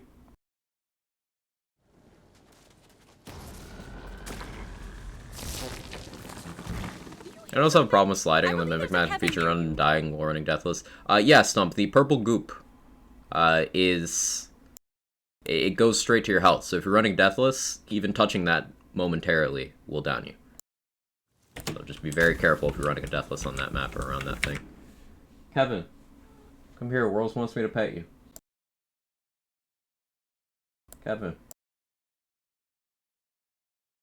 Come on. He might move. Is he in frame right now? No, he's like right out of frame. Alright, he'll show up eventually, Worlds.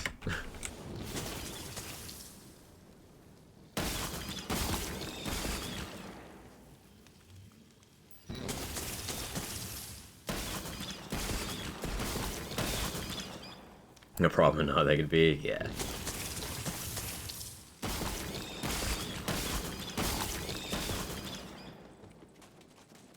I have two myself. Oh. What are their names? So, Sanguine Sacrament's interesting. It's hard-coded, you can't get above 4, so Butt Stallion will still give you +2.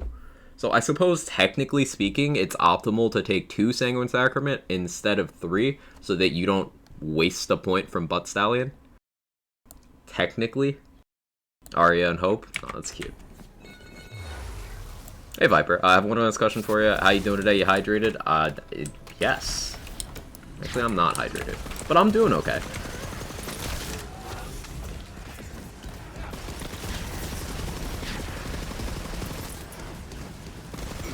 Let's get busted and blasted. Go hungry tonight.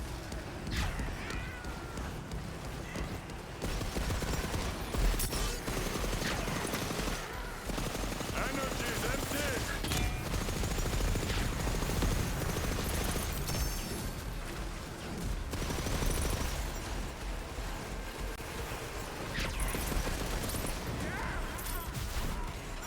This will be over before you can regret it. Ooh, that was a fast room clear. Hello? That felt nice. I like this deal.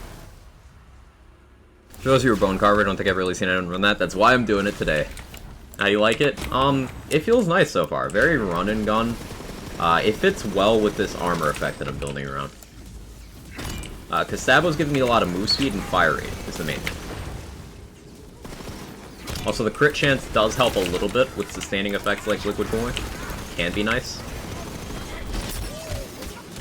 But a big part of it is my armor happened to roll Graveborn Sabo, and there's a bunch of Sabo skills on it. Like, only one of the skill points is actually Graveborn, because that's how that combination just rolls. Referring to this. Sabo primary, Graveborn secondary armor only rolls one Graveborn skill, and it's a 1 out of 1. Is that even a pistol? Yeah. It's a liquid cooling. It's a pistol. So, for this combination, it's like, if you want a Lord of Edge's armor, well, you should probably also be a Stabbo, because the Graveborn power is secondary, and then the other skill points are all Stabbo. Don't think I've used Amnesia yet. I like it a lot. It lets you play, like, kind of like Driver Amara stuff, in BL3 terms, using Stabbo tree. The first part of Stream Viper was just me dissecting why Stabbo tree is kind of terrible.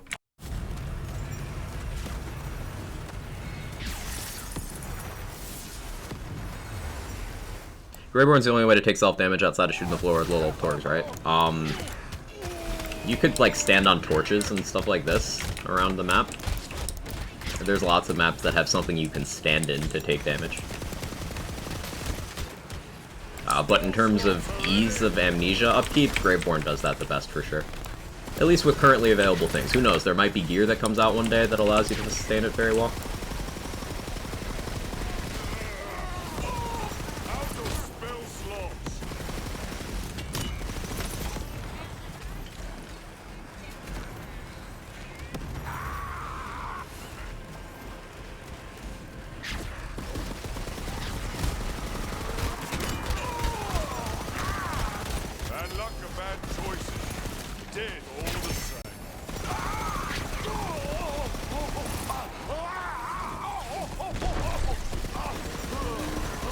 That was a poorly placed barrel.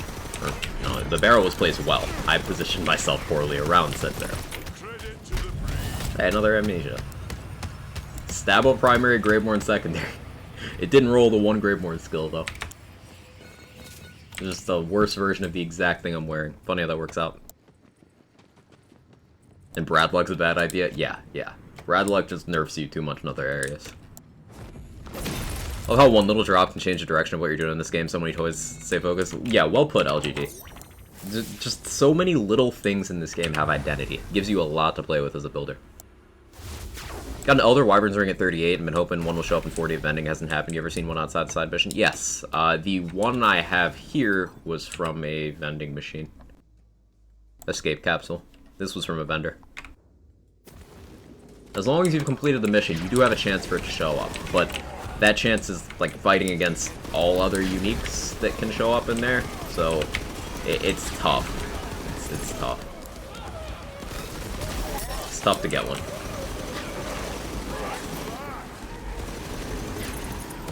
Ready to bring the arcane pain?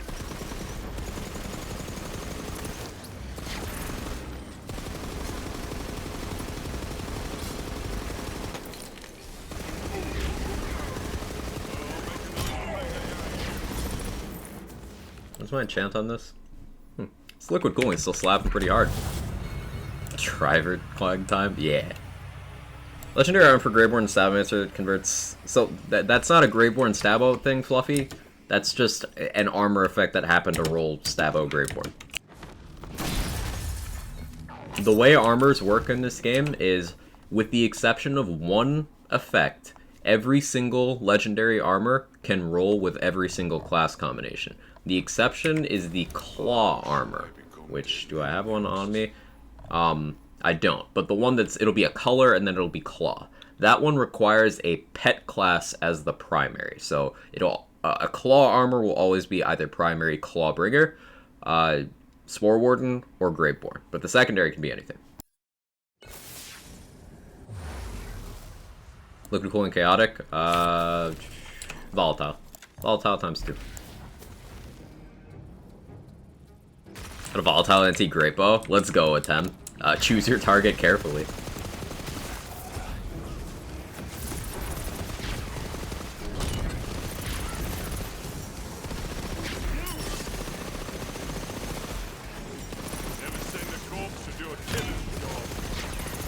Yeah, keeping that fire rate up from meleeing really does a lot for the DPS here. That feels nice.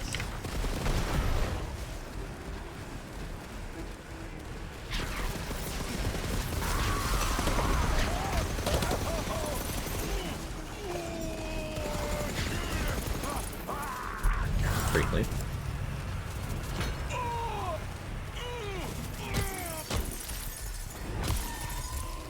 Sorry for silly question, how exactly does the Great Bow work? Never used it. So, it's got the highest card damage out of any gun in the game, but after you shoot it one time, it changes into a different item and becomes a used antique Great Bow, which has much lower damage and cannot be enchanted. Now, the used Great Bow is actually still a really good item, but you only get one shot of the super ultra ridiculous card damage.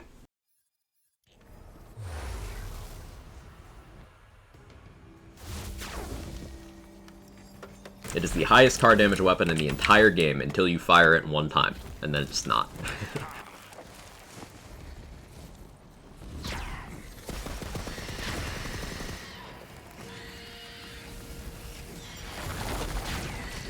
I could've waited for my cooldown here. That's fine. I think I'm gonna wait to pop my Reaper until after she does her first phased attack.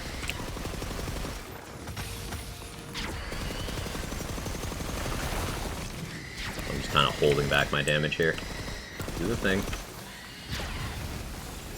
Use a different gun for that. There we go.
That was fun. All in one Reaper.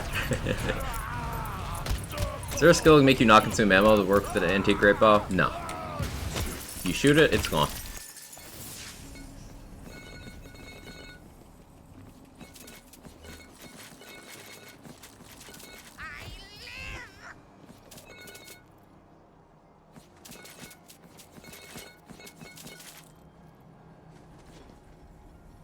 So if I use my Great Bow, can it still one-shot bosses significant enough of a drop in card damage to not allow the ones that come to use? I'm pretty confident that with, like, min-maxing, you can still one-shot bosses with a used bow, as long as it's volatile. I think you can still do it, attempt. I'll be attempting that at some point, probably this week. Was that with your one-shotting yesterday? Yes, I was one-shotting bosses with the Antique Great Bow. We've done 2 of the 4 raid bosses so far. Barkenstein, excuse me, Berenstein issue. Barkenstein, I do want to optimize that one-shot a little more. It's doable. I just gotta change what gear I'm using for it. There's a used Great Bow Sniper build on YouTube, use a Buffmaster though. Oh, well that's 2 layers of don't care. I've used the used Great Bow a lot here on the channel, Moveface, and I do not use the Buffmeister. Buffmeister is not an indication of the viability of literally anything. You can use a Buffmeister to kill by itself. It's like, no.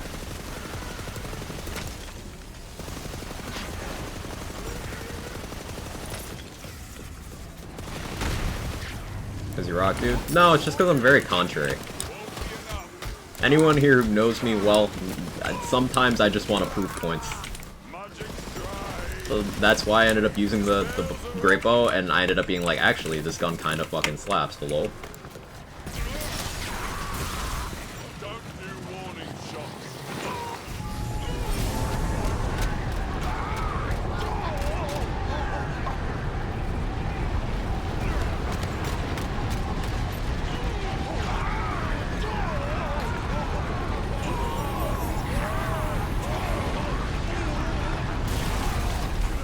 Quiet proven points? Never. Carbon bones and proven points.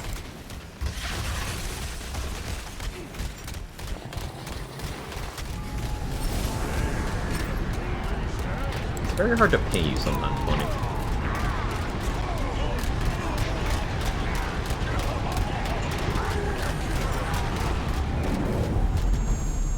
And I still killed you, so good fuck. Thanks, Keith. Hey, Try Time, how you doing? Good to see you. Have you found a way to make Clawbringer be good in Chaos 20 since the nerf? Fluffy, both of those boss one-shot clips were on a Clawbringer. Clawbringer never stopped being good at Chaos 20.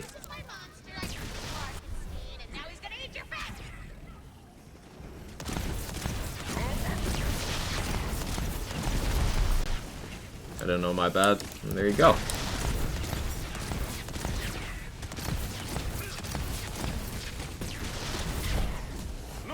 Crossblade against Bark, not the move. Livewire? Livewire. Livewire. We don't have a Spellblade on, so we're missing out on that damage, but it's fine. Reaper to heal off that dot.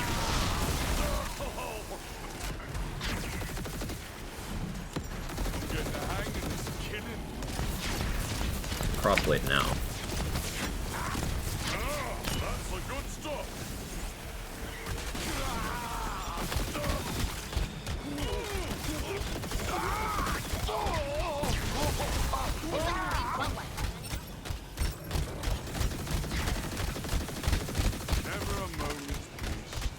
I wonder if I can just outrun Bark. With this amount of move speed, I probably can. Yeah, I can just outrun him. That's funny.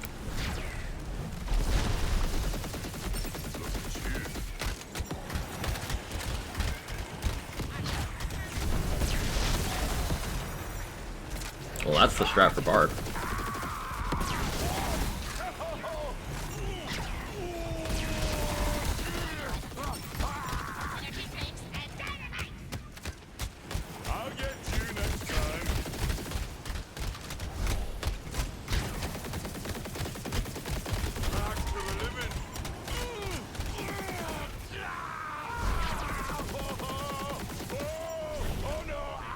Oh, the floor is lava.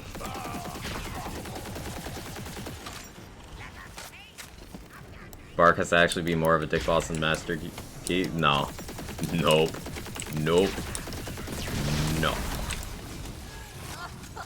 Bark is just a mechanics check for either you invest enough into your build to be able to just outrange, like with move speed, or it's a reflexes check. Or not even a reflexes check. I have terrible reflexes. It's just a patterns knowledge thing. And the thing with Borderlands bosses is they've never taught you to look at patterns, ever. Unless you're a speedrunner, then you look at them. But Bark is just teaching a skill that Borderlands players have never had to cultivate. That's all it is.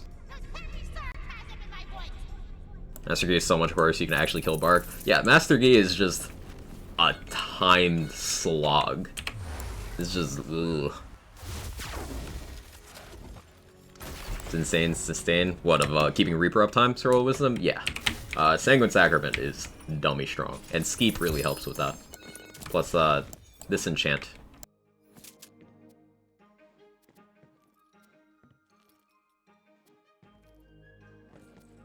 Hey, Bark shit's too fast, especially if I'm getting juggled in and out of fight for life. Pro tip for you. Bring one of these. Seriously, bring one of these. If you throw a Dagger Storm in front of you when Bark charges you, he'll put his weak spot into the Dagger Storm and break it himself. Easy life hack for you there. Just any Dagger Storm will do it. Gluttony is just a good Dagger Storm.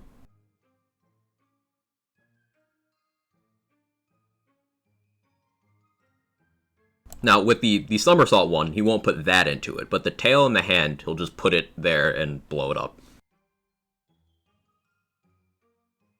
Where's Gluttony Pistol drop from? The Troll Obelisk boss, I believe? I think it's the Troll Obelisk boss. You can do it with any Dagger Storm. One chance on your shield? This one. I really like this because it helps fight the drain from Reaper. Do rings secondary effects stack? Yes. Yes, they do. Rager, they do. They will just affect their themselves. So, like, the championship ring will affect only the stats on that championship ring. But yes, you can wear two and they'll affect themselves. Being a high-level Destiny player made all the Wonderlands raid bosses easy. I haven't played Destiny since the first one came out, but I've played enough other raid environment games that I know what to look for with those things. But for people who only play lands games, this is new to them. It's not a commentary on their skill, it's just a particular tool that they've not had to use. So it's just getting used to it. And introducing that in a side game like this is a really smart decision, because now people are familiar with the concept. So if they choose to do boss design in this way in, say, a main series Borderlands game, people are primed for it. I think it was a good call doing it this way.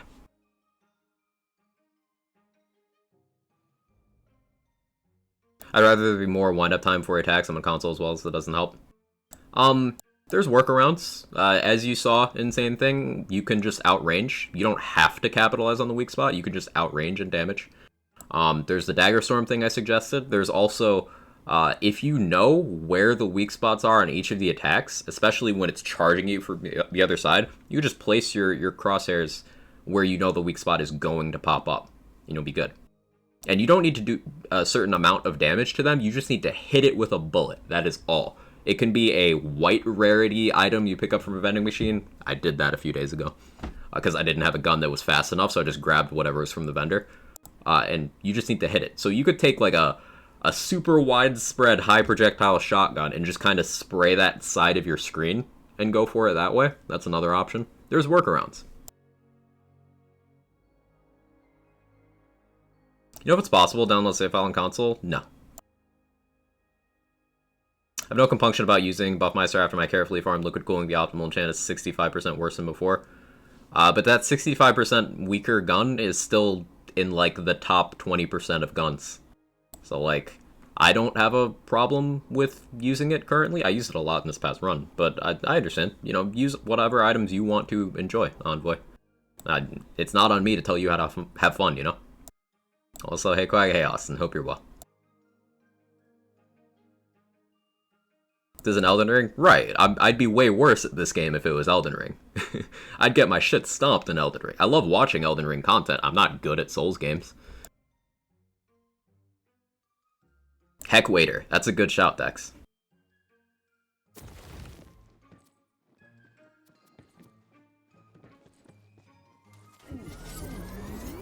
Hey Stone Swan, how you doing?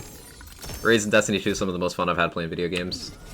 I might check those out eventually.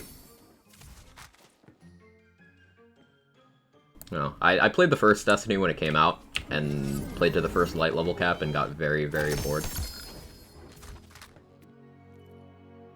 A fire... This is the first fire sawmill I've seen in 2 weeks, chat. I'm actually freaking out. This is the first fire sawmill I've seen in 2 weeks.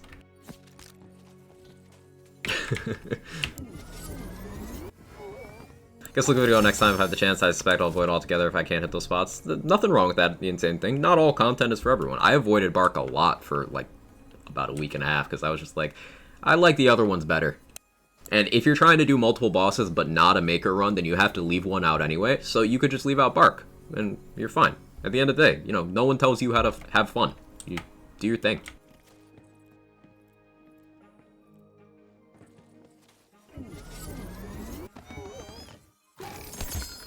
I actually find the blue raid boss puzzle harder than Bark. It's just one of those things, like, once you learn it, you're like, oh, ooh, great bow. Yes, please. Her fire and sawmill shouldn't mix. Nah, it's fine. It's fine. It's fine. Oh, we're gonna use that fire sawmill on Banshee. It's gonna be beautiful. Hey, Control, how you doing? Skills are really good on Clawbringer.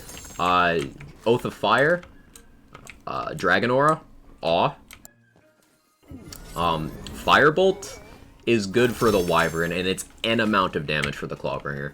Lightning Breath is really good.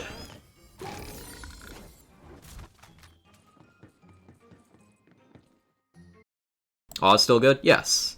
Aw's crit chance works like other crit chance bonuses now, but it's still a generalized crit bonus, so it's still like applying crit to things you have very limited ways to apply crit to. For example, your dot crit chance.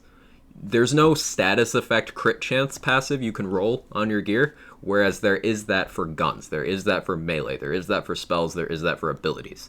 Dots don't have that option, so if you're doing, say, a dot build, Awe is still going to give you a lot more damage consistency than you would otherwise have. A lot less than it did, but a lot more than you would have. Additionally, the crit damage from Awe is located in a place in the formula that makes it much more valuable than most other crit bonuses. So Awe is still good. It is less good. I do not think the skill should have been touched to the degree it was, personally. That's just my opinion. But it's still a good skill. Rebuke for Spore Ward and stuff? Yeah, Rebuke is also good. Puzzle mechanics and how to work as a team with friends can be aggravating, fun, hilarious. Yeah.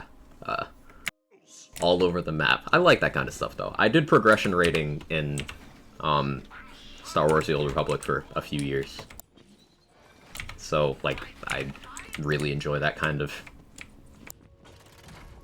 exercise. You're creepy.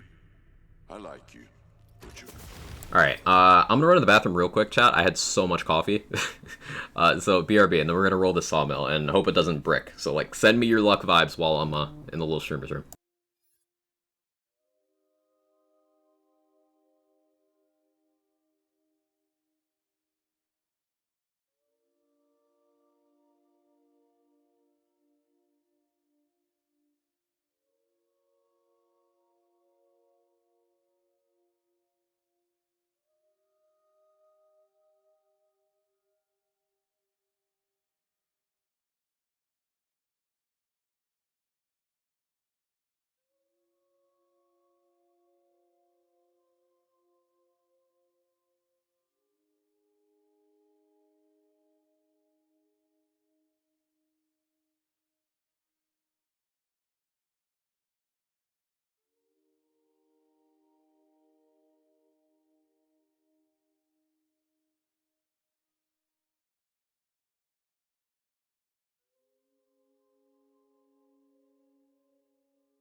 Okay, I'm back. Wouldn't Swift Death be good if you're running a max movement speed build with Berserker?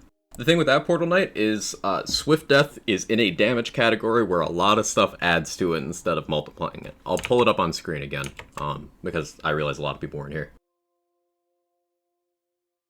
One moment. Okay, apologies for the flashbang.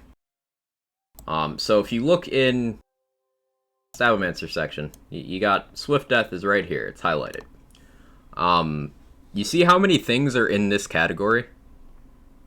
You've got Amulet damage, Armor damage, Blank Slate, Sigil Spell, Swift Death, 1,000 Cuts. Now these are both Stabo skills and they're both in here together, which bodes really poorly for formula. Then you've got a bunch of popular enchants and Selective Amnesia. It's in a category where, like, you could get away with having only one of these as a Stabo and prioritizing other things. That's a plain. Ugh. Anyway, alright, let's roll this sawmill. No, alright. Yes, that should do.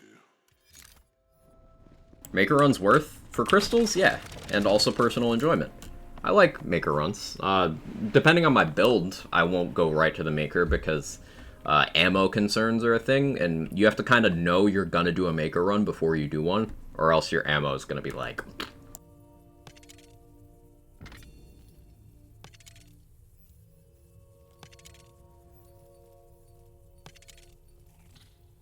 I guess we'll take that for now. If I know I'm going to be using the sawmill, I can just jump into the fight with that. Now, having no mag size boosts with a ×3 sawmill with a 15 mag, I don't know if that's smart. 'Cause with my myth rank, that's a 17 mag. I only get 6 shots.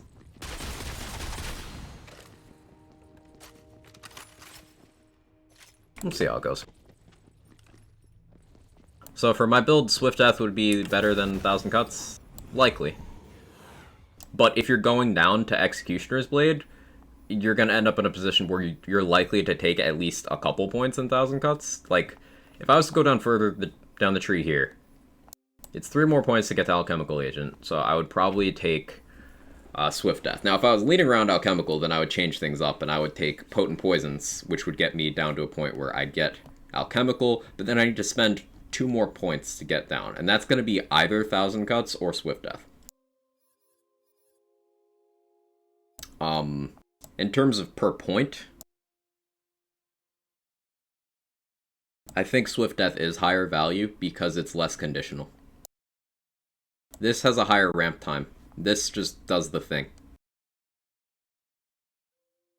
You know, melee build cannot kill Drill. Yeah, Drill and Banshee can be very frustrating for melee builds, Trader. Yeah.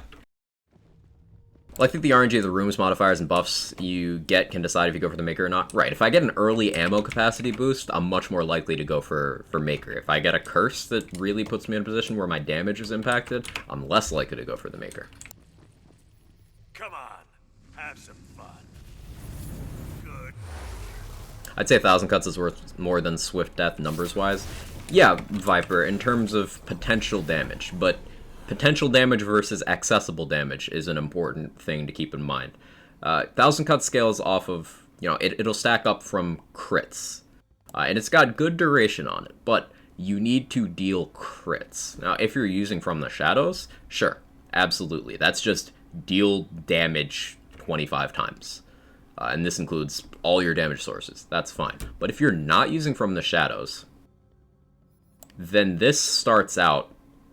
This remains relevant for longer. Like, you're getting this front-loaded. Has pretty high uptime naturally, not in Shadows. Yeah, but when you're starting, you have nothing. That's the reason for this. For me, personally, if I'm going down this far, that maybe skews things. But I'm more likely to consider this valuable because of its location in the tree. It's like how the conversation we have about all the time. Awe is still a good skill. I just don't know if it's tier 5 good anymore. It's very good, just... it's down there in the same tier as Blast Gas, Blast Chill, Lord of Edges, Wrath of Nature, Headhunter.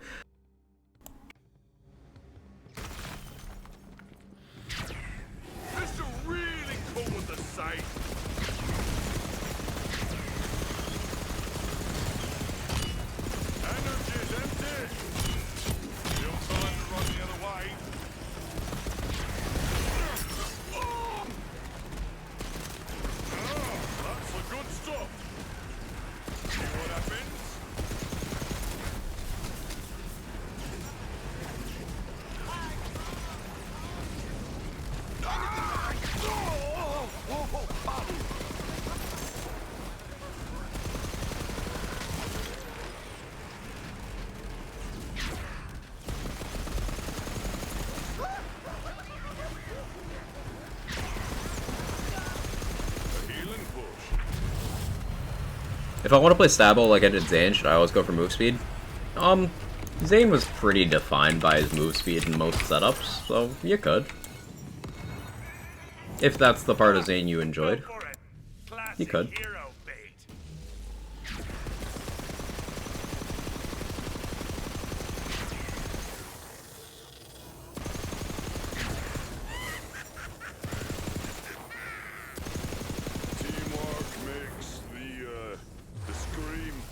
Carry senpai, hey the ghost, how you doing? Love crossing a map in 10 seconds. Yeah, you can get that kind of move speed on a bunch of class setups in this game, honestly. Stabbo, Berserker, and Spore Warden all get a lot of movement speed.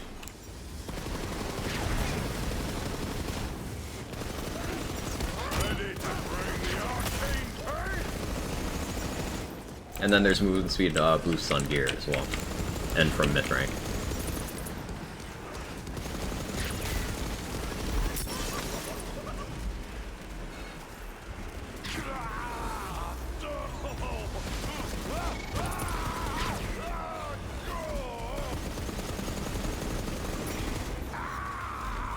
This is a liquid cooling, by the way. Still very usable.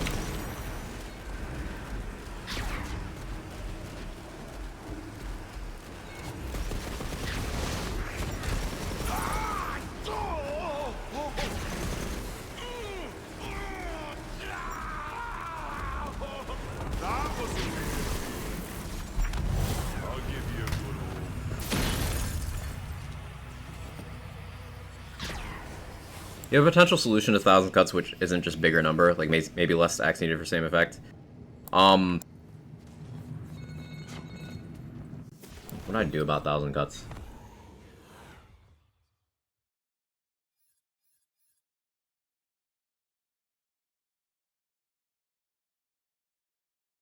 Honestly, just yeah, change its category. Change its category. I'm looking at formula now. It's in the category with Swift Death and Selective Amnesia right now.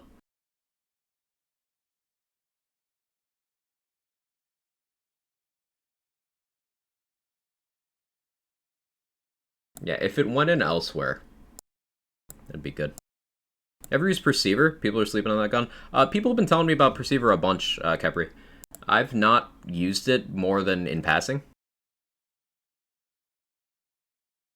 I'll have to give it some attention. I'll have to give it some attention. Just want to run around, shred with guns and melee while surviving doing dark magic damage. Sounds like you'd have fun doing this kind of setup. This is a Stabomancer Graveborn. Graveborn does a lot of dark magic stuff. Stabbo brings the guns, the melee, and the speed to the relationship.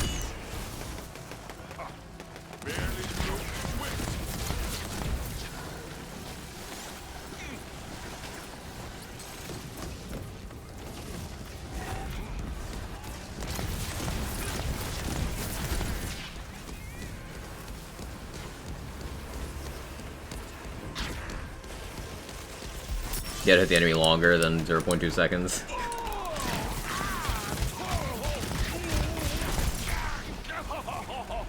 Now, the thing that did happen with my liquid cooling is it's out of ammo now, because it is killing slower.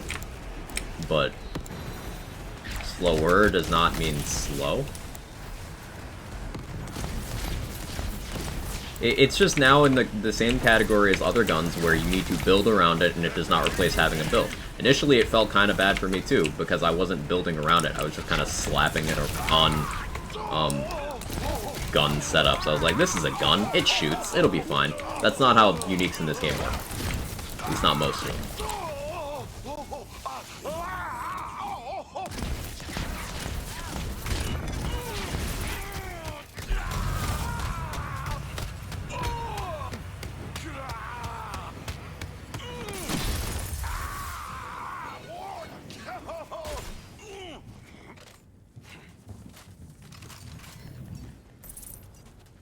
Like using the Perceiver as an accurate semi-auto doll feels real nice and precise. Ooh.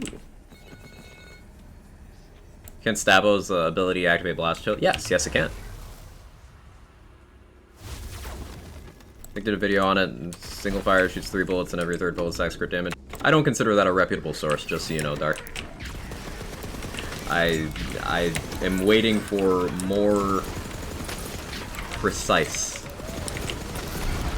theory crafting on the subject, but I will accept for now that it's good. Looks like rubbish.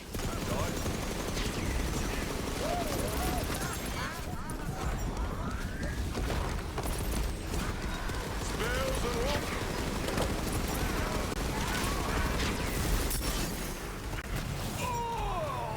Out of curiosity, what's the big selling point of Grave Capstone in the setup?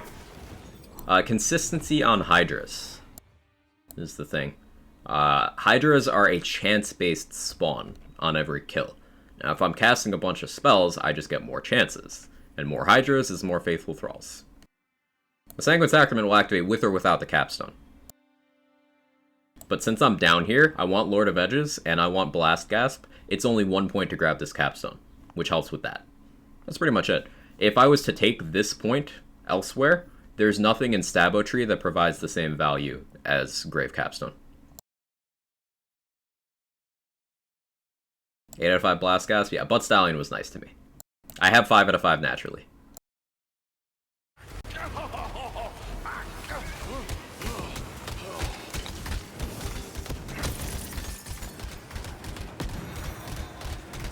This should be interesting. But if I just want to stab, Stabomancer is good for you. If you're just trying to stab and nothing else, stab Berserker probably. Back to the limit. Although there's always the argument for, but you could use a spell shot with a paradigm. Yeah, that's gear intensive, but you could.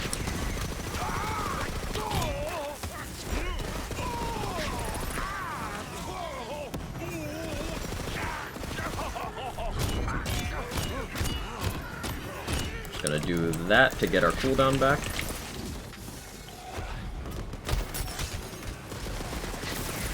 Someone on the official Discord posted an image of 11 out of 5 Blast Gasp. That's cracked.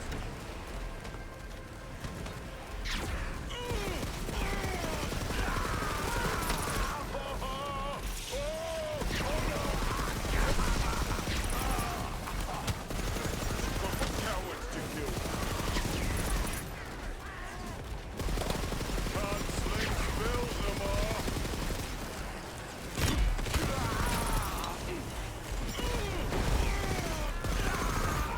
Ready to cast.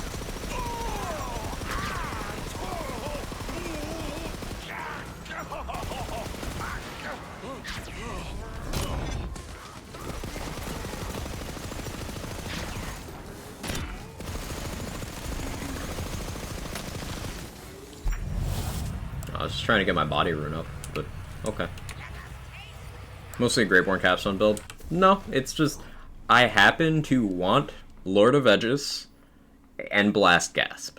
Graveborn Capstone is just 1 point past there. Like, I'm slightly overspec Graveborn so that I can get this and still max this out. So I have 6 points invested in this tier. Which just means this is 1 more point. I have a leftover point in this build. I have 2 leftover points in this build, actually. One of them just goes here. That's all it is. You behave yourself this time, alright? Stabo Tree isn't good. That's the thing to keep in mind here. Stabomancer Tree is not very impactful upon your damage formula. Now, in terms of specific damage interactions, the Capstone can do some specific things, but I'm not doing any of those things in this build. Alchemical Agent is really, really good, but again, requires specific things. Exploit their weaknesses, I already have, which is good. Doesn't carry an entire tree, but it's good. And Stabo action skills are very good, but I'm building specifically around this action skill. So in terms of what Stabomancer provides, it's mostly Arsenal, Haste, Exploit their weaknesses, and Elusive. That's all I really care about here. These are fillers to get there. These 3 skills, and that's 5 whole skill points of filler in a setup where I'm trying to minimize the waste. There's just more value over here. This build in third person would be hilarious, seeing a fireball run around the map. Yeah, it would. Yeah, it would.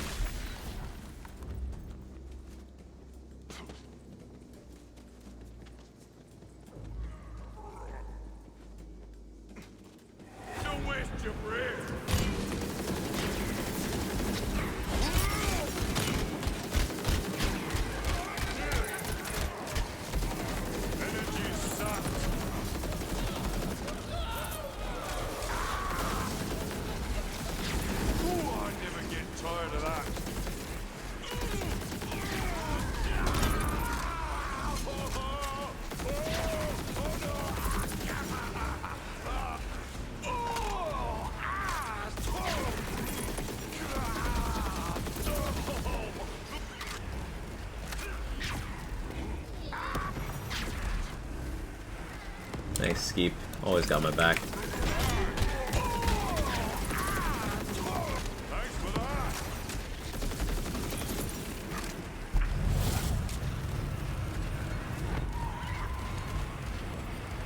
So in that case, is there a reason to take Stab over, let's say, Spell Shot other than Variety? If you're specifically doing dot stuff, Alchemical Agent is extremely powerful. If you're doing big melee hits in any capacity and you want a dot that'll murder things, Alchemical Agent's really good. And then, of course, the action skills, Mentalist. From the Shadows is one of the better action skills in the game. And Ghostblade can be very useful if you build around it. So, like, the biggest reasons to take Stabo are down here and up here. Everything in here, before Tier 5, kinda mediocre. You can just replace them with functionality elsewhere. Berserker also has swing speed with a better formula in this area. Berserker also has movement speed, Spore Warden also has movement speed. Other classes have gun damage, spell damage, melee damage. Not all on one skill, but they have it. You have any suggestions for ways to lower cooldown besides Ancient Melee? Got ideas for a meme Executioner's Blade from the Shadows, Drill Fury setup? You could run a Thurge, Asa. A Thurge with something like an Arcane Bolt.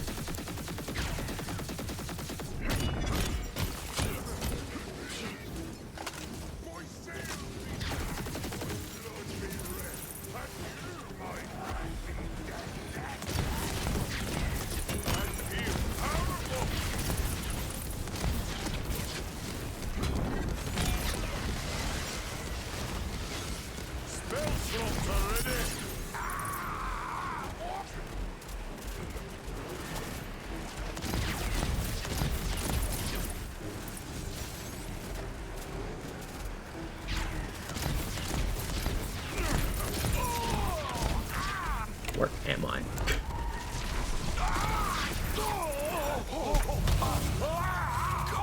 Gotta have the urge for Thurge. Yes, sir.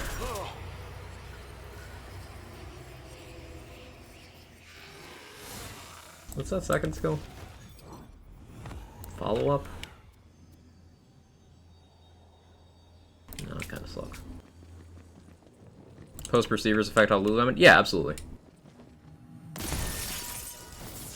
Now do my bidding. Absolutely. Feel free. We do blue? No, let's do blue. Referring to this particular build should have specified. Oh, because of my armor, Mentalist. Because I'm running an armor that is an Amnesia with good passives that happen to roll with this skill combination. Lord of Edges is the only Greyborn skill, so either I go Sabomancer or I lose 4 skill points worth of stuff and the Stabo power from my armor. So building around this armor piece, Stabo makes sense. If I was to get an Amnesia with different skill rolls, I would change my class.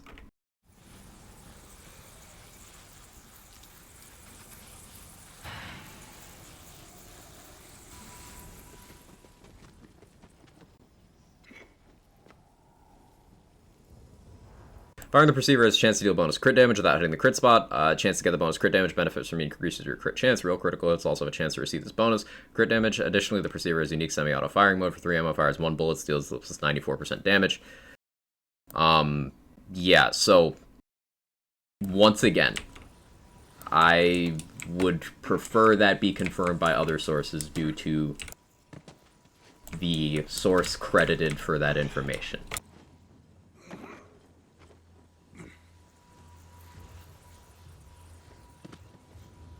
I do not trust the testing methods, or the credibility of that source. To just put it in clean terms. That's off Loot Lemon though? Yes, look who Loot Lemon cited. Loot Lemon uses community submissions to quantify items. It is a community resource. Loot Lemon is not infallible.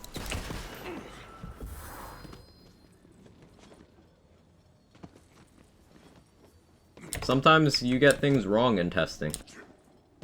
And it's always better to have more people on it. I'm not infallible either. Need for PC? I'm good, Mr. Aplock. Seriously, I'm good.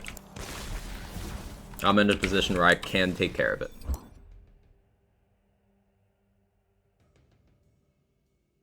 Calamity is such a cool effect. There's so many elemental boosts anyway. Yeah, it's kind of just in a category where it's like, We're going to ignore what it says till it's full tested. Not necessarily. You can have an idea that, Okay, the Perceiver's effect is something to do with crit, and the semi-auto mode does something to do with that. That is enough to go on, and you can build in that direction. You don't need perfect information on how it works. So it's a good indicator of the kinds of things you can do with the gun. It just, in terms of specifics, I personally would like to see more testing to confirm everything, because that's a lot of chance-based stuff. You have a chance for this thing that based off this other chance to do this thing, when crit damage in general in this game is much more complicated than they've had it previously. So it's one of those things I would like to see verified. That's all it is. With support, I know, I appreciate you. You shoot the big or small orb. I kept trying to do that last night. I thought you had to make the small orb get to the big one. You make the small one get to the big one, and you shoot the small one while it's next to the big one. That's what you gotta do, Ghost. When you think like a new class, I believe they said it'll be in the 4th DLC of the Season Pass.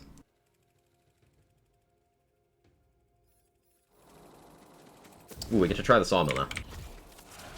Speed of crits, how does gun crit chance work in this game? Is it not just shoot the crit spot anymore? So the thing with that, the Jabberwock, is guns and things that are capable of hitting weak spots can bypass this crit chance. Hey Rohit, how you doing? Good evening.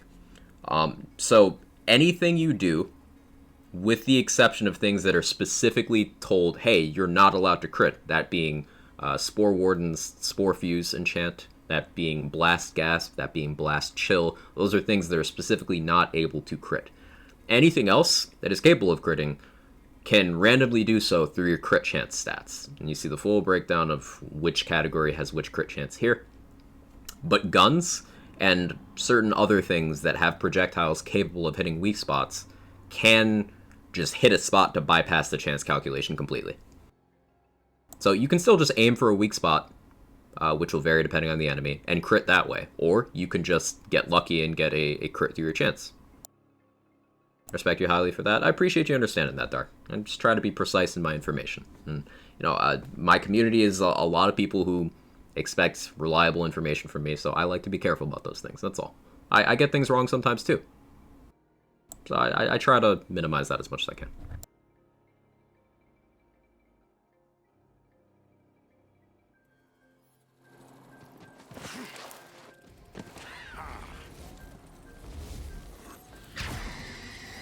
Okay, let's see how this does. I don't have the mag size boost to shoot this for long. But that's really good damage. If I had mag size... Oh no, I canceled too soon. Thanks, Skeep. That's so strong.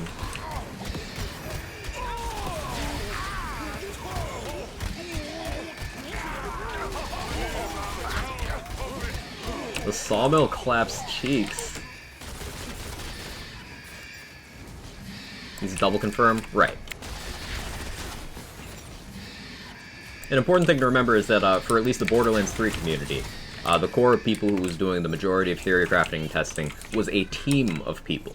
It was not just one person deciding that, you know, this is how this thing works. We had people verifying through multiple avenues. And people fact-checking each other, and that's why our information in Borderlands 3, with things like the community builds document, was so thorough, because we had teams of people working on it. So I would say getting multiple sources is always in your best interest.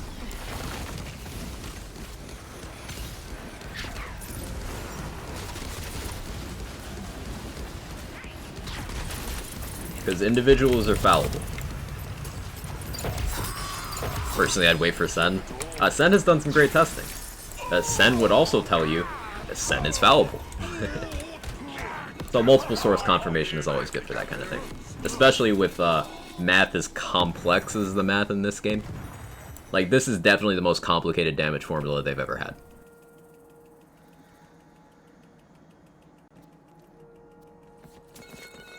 Ooh, Chaotic Banshee. That's high damage roll. 1600 Cryo Banshee with Echo. That's really good. That's really good. I like this enchant on this Twister, but the parts are bad.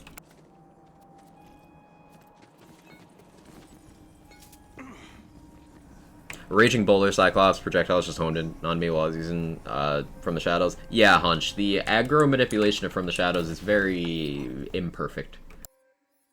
It's sometimes extremely unreliable.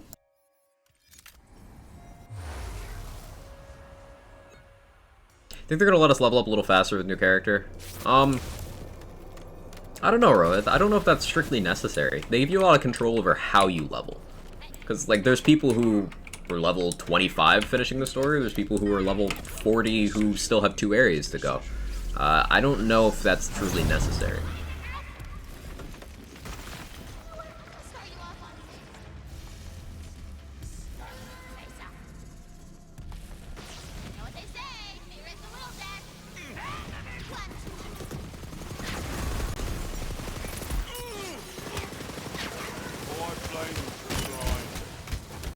Ready to cast.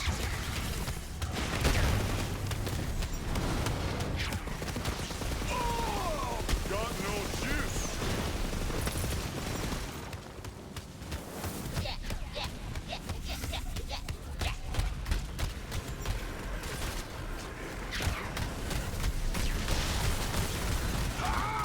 Hope you're carrying poison.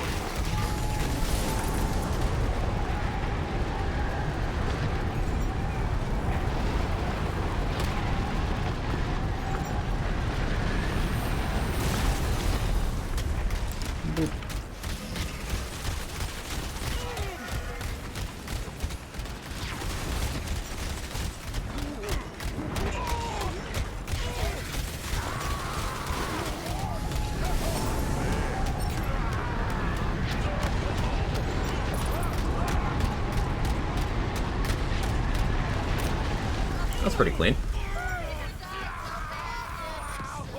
During my degree in a lab experiment, I proved that shampoo is thinner than water. Nice. I was level 40 before entering the Abyss. I didn't do a lot of side stuff, so I was not. Oh, this happened to me again. Okay, so someone told me that I can just wait this out. God, that was strange. Guess I'll pick up ammo. Every once in a while, the Maker just doesn't teleport you successfully. I guess we explore. Does the Amnesia puddle not create chaos water? It does. I'm pretty sure it does.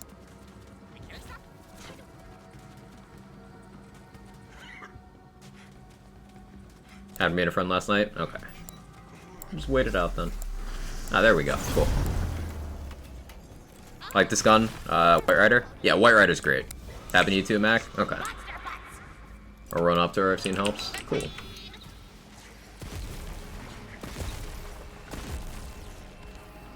What is this build? This is me messing around with the Selective Amnesia Strawberry Sinju. Trying to build around it. I really like its synergy with the Reaper of Bones action skill, so we're leaning into that, doing some Stabbomancer stuff.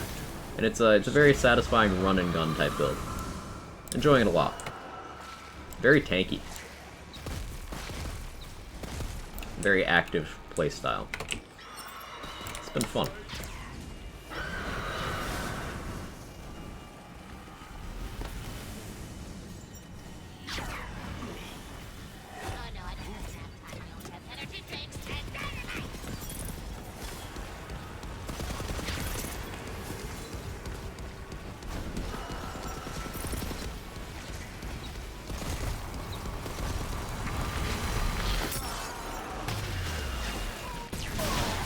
Now that's more like it.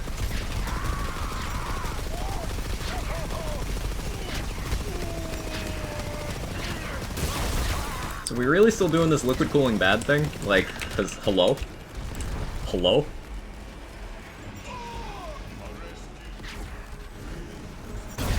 Rescued me. Hey Uncle Nova, how you doing? Still here, just also playing. Sorry for low activity. Don't have to ever be sorry about that, Rolls. I appreciate you hanging out. Like, the backbone of Twitch is lurkers, so you don't need to actively chat for me to appreciate you. Morning, Silent. Hope you're well. How you doing today?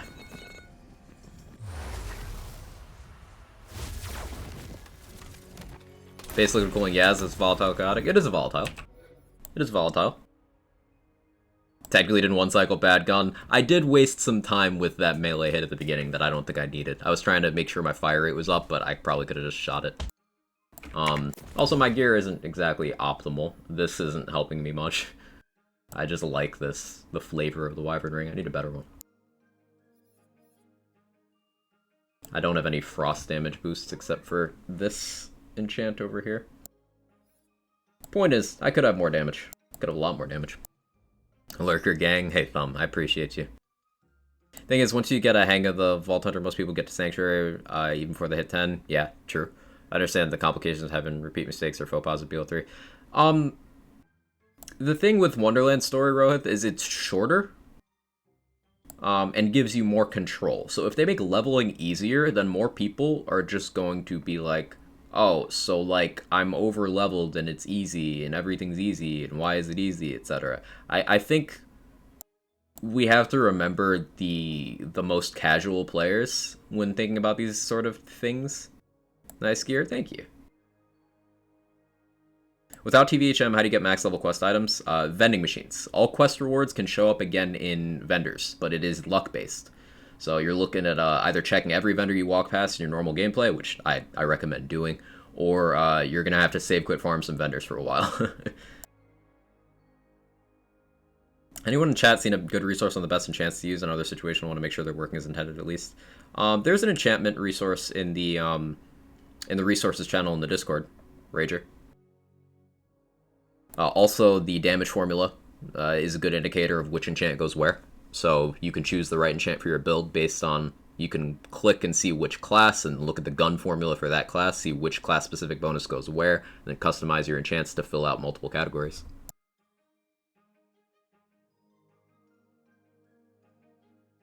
Quack disrespects casual gamers confirmed. No, I'm saying that casual gamers are the majority of the player base, so often you need to design around them.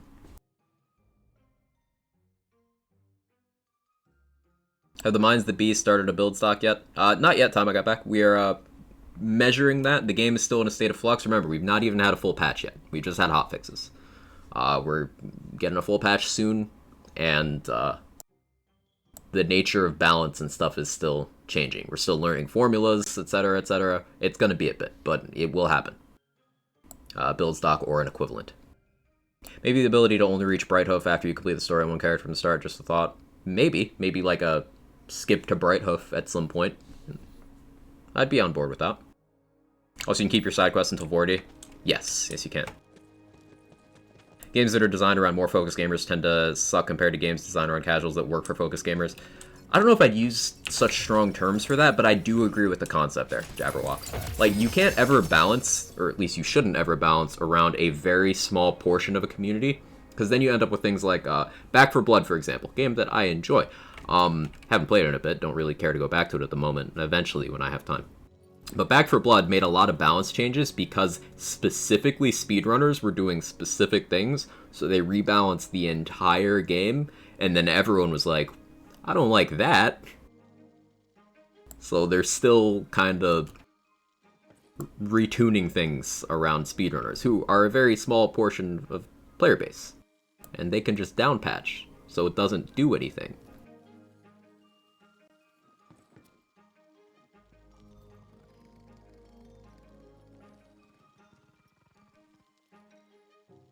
Made that decision. Exactly the point. Like, you can't ever target balancing decisions around. Like, the stuff I do with builds is not something the majority of the player base does. There's other creators and theory crafters like myself who do what I do, but you can't balance around me.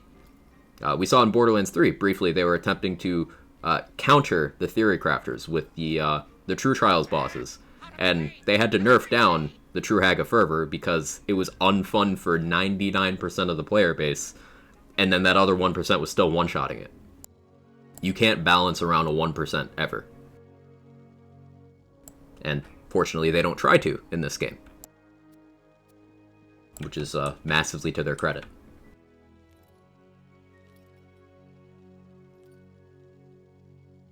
I want to pick up this armor, but the skills are too bad.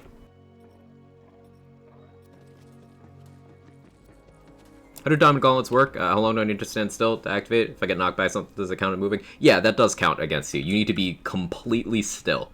Like, your player needs to not have any momentum in any direction. So as long as you're completely still, completely stopped, you get it.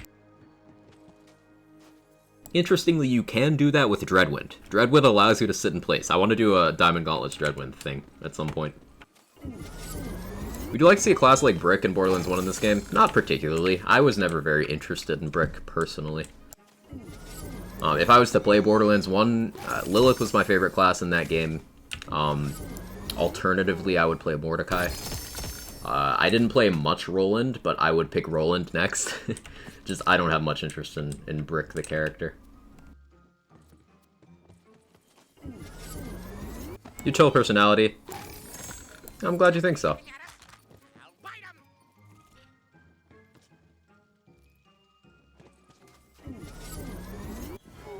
Speed of Casual, really wish the loot dice or something you can toggle after your first playthrough.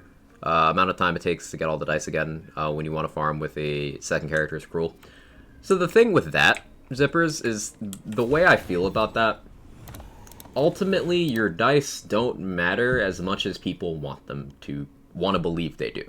So I have 94 dice on this character, and I still regularly get more drops on this character than my character that has 100% all collectibles.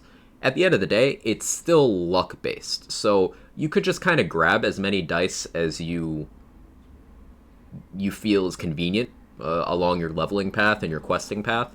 Just grab enough, and then grab the shrine, and you're honestly good. You don't need to grab all the dice. It makes your loot luck look a lot prettier, and over massive amounts of time, sure, you might eventually notice a difference. But so far, in my 15 days of playtime, loot luck has not been impactful enough beyond the bare minimum for me to really care that much. So I don't bother with dice on subsequent characters beyond what is in my path.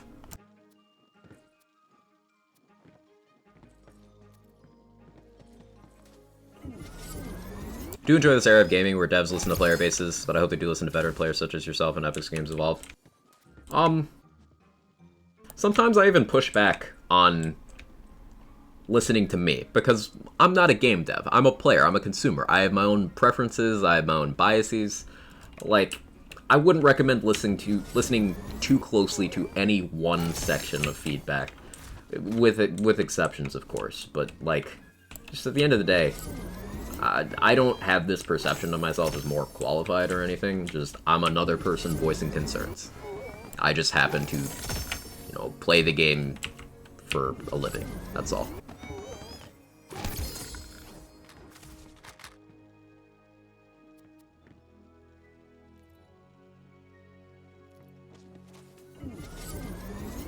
Would like to toggle myth rank off and skill points available indicator. Yeah, myth rank toggle would be very, very nice. I personally will be limiting my own myth rank investment because I just don't want to hit the point where myth rank is more of my build than my build is.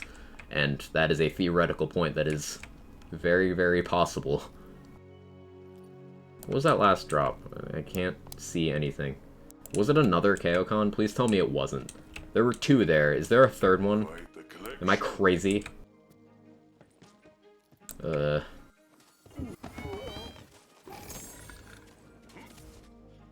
Technically, the best place to see if the nerfs and buffs are landing well in the community is Discord servers and Twitter. Gamers are extremely loud about things we hate or dislike. And I would not consider anyone voicing their concerns in those places to be particularly level-headed from my personal experience. Like, when the launch of the game happened, and code rollout was slightly delayed, literally before the delay happened, people were complaining. So, like, there's a lot of bad faith feedback out there.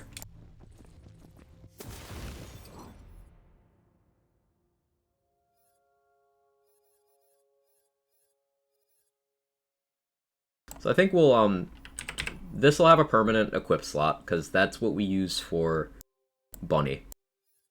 Livewire is just nice to shoot. Liquid Cooling, permanent equip slot, and we use that for Gloop as well. And Crossblade, I think, takes the last slot. Don't listen to them, but know they're whining. Oh, they know. They know. People tend to take that kind of feedback way too far and send some rather shitty messages. Hey, Mr. Owl. My only real pet peeve is the fact that inventory scrolls to the previous item when you sell it rather than going to the next. Hopefully we get some UI adjustments. There's definitely some things that I would prefer different functionality. Yeah, I agree with you there.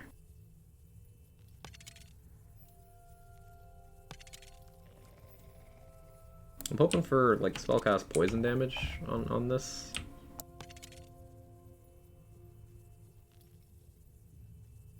I guess that'll be fine anyway. Oh yeah, let me put that Banshee away before I forget about it. That's a good Banshee.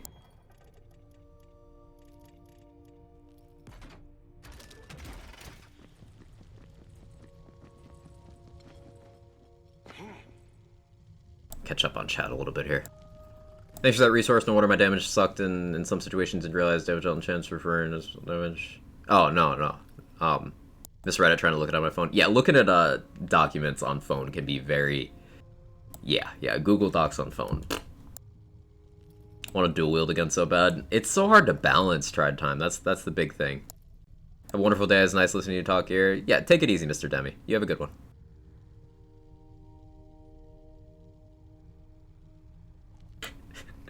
Robot, are you okay?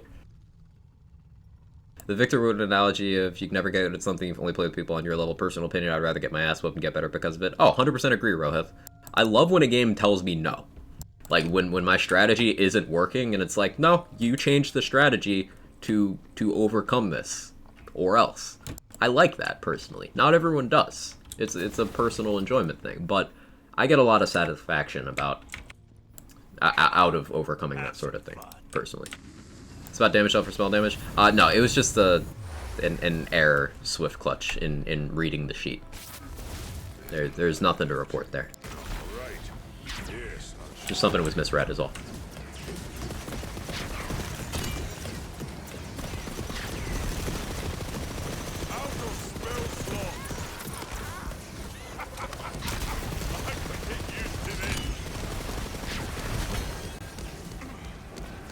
What skill tree exactly? Looks like this. I'll hover on it for a bit so you guys can see. We're doing Reaper of Bones, Cap Graveborn, and then we go to Elusive in Stabo. Best way to balance dual wields is to make them one item looks like dual wields, just animation gimmick. Yeah, Emily, I'd say that kind of thing would be a way around a lot of the problems. That's what I'm terribly boring and a bit annoying. Yo, me too, Robot. Join the club. We have coffee. Amnesia armor? Yes, Rohith. Reaper of Bones action skill constantly does self-damage, which constantly triggers the Amnesia's effect, so we always have this on.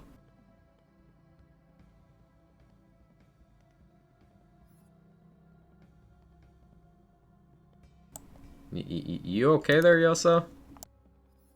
I don't know what's going on with that message, but I'm just gonna delete that.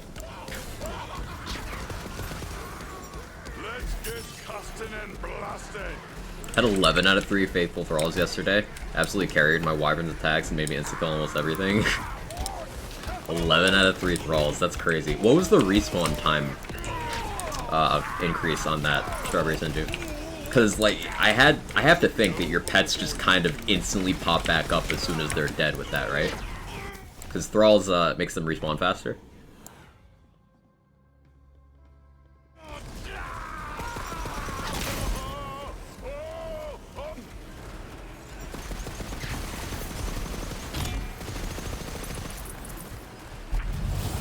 Literally 10 to 15 seconds? Nice. It's a meme? Okay, I'm not familiar with that one. But how you doing, Yosa? Is Lord of Edges good here since it's always fluctuating? Lord of Edges is the kind of thing that is there when I need it most. You can look at Lord of Edges as really good fight for your life / save your soul damage. You'll get the max value there because you're at 0 HP. But since my health is constantly going down, I always have something of this, and it's high value per point. It happens to be on my armor, so 2 out of 1 for this is very strong. And you see, the longer my Reaper goes, the longer I end up in that window right there, where the burn is really fast. Whenever that's happening, is when I really want whatever I'm fighting to be dead. Otherwise, I'm about to go into my damage dip, where I don't have my action skill and I need to get it back. So it gives me the most damage when I need the most damage.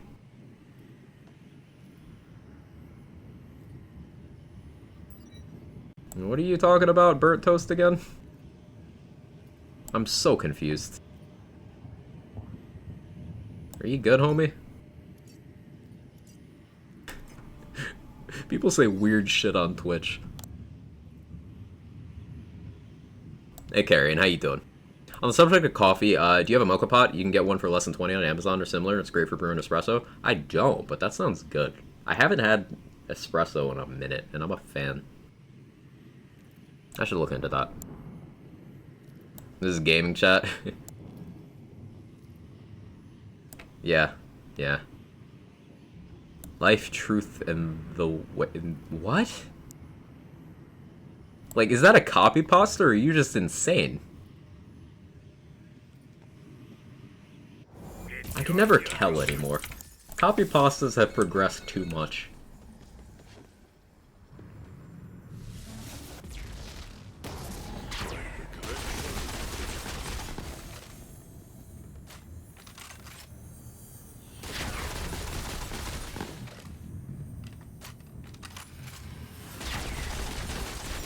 Ready to bring the arcane pain? How to switch to decaf. Blaze of Glory plus Lord of Edges for some spicy Save Your Soul boss melts. I was thinking about that, Dex. Yeah. To do something like slide into a rain of arrows shot pretty consistently down yourself. Could be fun. Getting the hang of this killing. This will end well. What are you talking about, bro? Did I miss some context?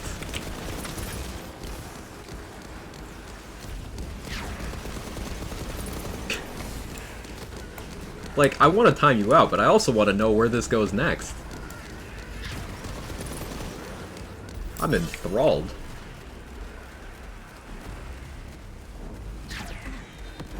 Probably just had to fight Frozen Vengeance and Nasty Spill and went insane. Likely. I can't really knock it.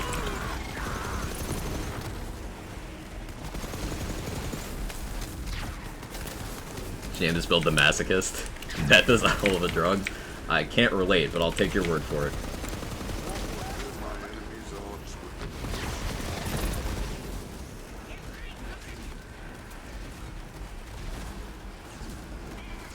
Thanks for that. I'll give you a good one. Yo, Samantha Vest, thank you so much for the 1 year of giving you Jeff's money. Thank you for the prime. I appreciate it. Ooh, we got the infos. Is it possible Lord of Edges could turn off Fight for Life because of lifesteal will down fuckiness? I don't have lifesteal, so... And you can see your health bar while you're in Save Your Soul in this game, Viper. I don't know. I don't think so.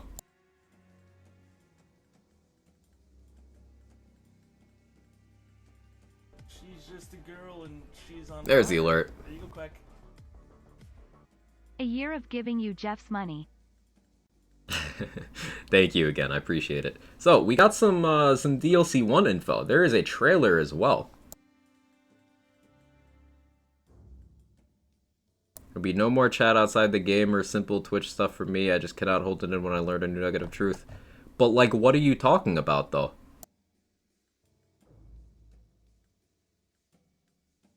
But, like, what do you mean, though? That's the thing that confuses everyone. But, like, what are you talking about? Like, what is this thing? Everyone would like to know.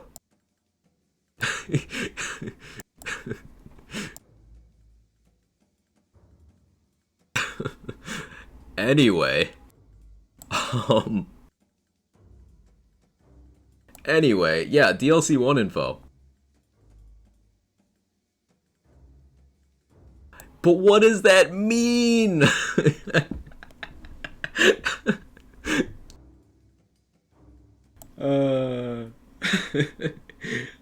DLC 1 info. Vesper's first Mirror of Mystery calls out for a worthy challenger. I'm sorry, I can't. It's just I'm so confused. Um, Steel yourselves. You travel through Vesper's first mirror of mystery to bring a merciful end to an ancient god. Tiny Tina's Wonderland's Coiled Captors. Ooh, let's say that 5 times fast. Makes its debut on April 21st, so get ready for this first chapter of post-launch content. Eons ago, the Coiled Naga got the biggest catch of all, an old god. Like, the shield? Thank you for the 1,000 bits, Tom, I got back. The DLC is burnt like toast. Thank you, I appreciate it. They trapped the being within the sharp-toothed, leathery-skinned body of a mighty sea warg. The DLC is burnt like toast? Hey, why are those alerts relatively on time? You have to find out. Simply Google it. What?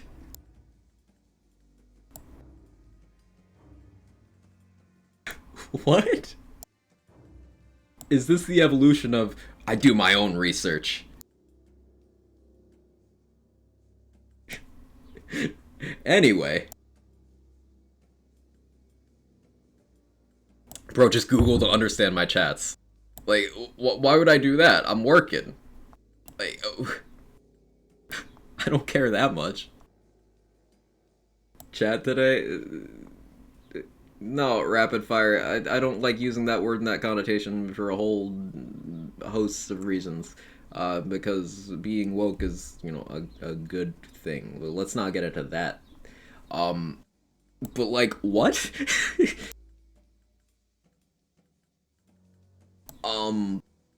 Anyway. Only you have the power to free the humiliatingly named Chums from his fleshy prison. I don't know about chumming in a fleshy prison. I don't know about that one. T-rated game, chat. Keep it in your pants. The first of 4 content drops in the season pass. Coiled Captors offers a replayable dungeon challenge with a fearsome new boss. Chums, the Elder God, has lost all sense of self and devolved into a rampaging beast after being trapped in a sea warg's body for centuries. Only humane thing to do is put this mad god out of his misery, but one defeat won't be enough. Chums has 4 powerful forms that unlock over time, each one stronger than the last. Okay, so we go to the overworld to access this DLC. Enemies have a baseline of 13 and scale beyond that. So Borderlands 3 DLCs started at 13 as well, so that makes sense. They have dates for the forms rolling over. That's like, I'll just put the tip in when you go to prom.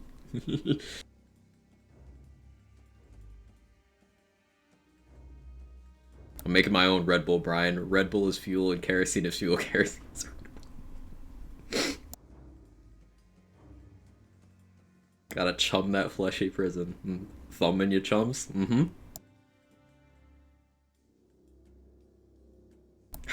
Sir, this is a Denny's. They're gonna make us chum. Chad, I'm gonna chum everywhere.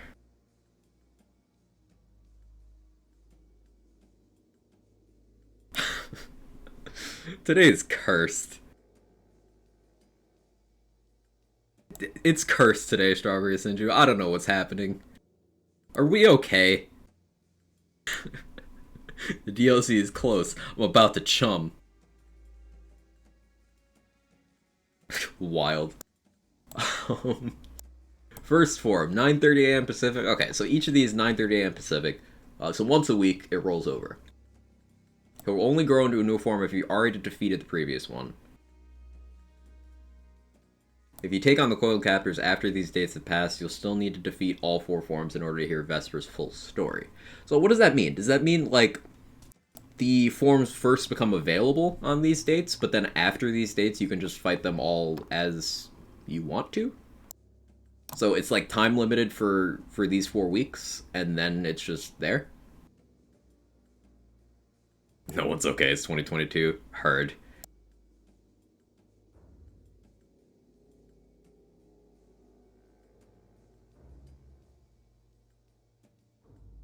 Can you kindly define okay?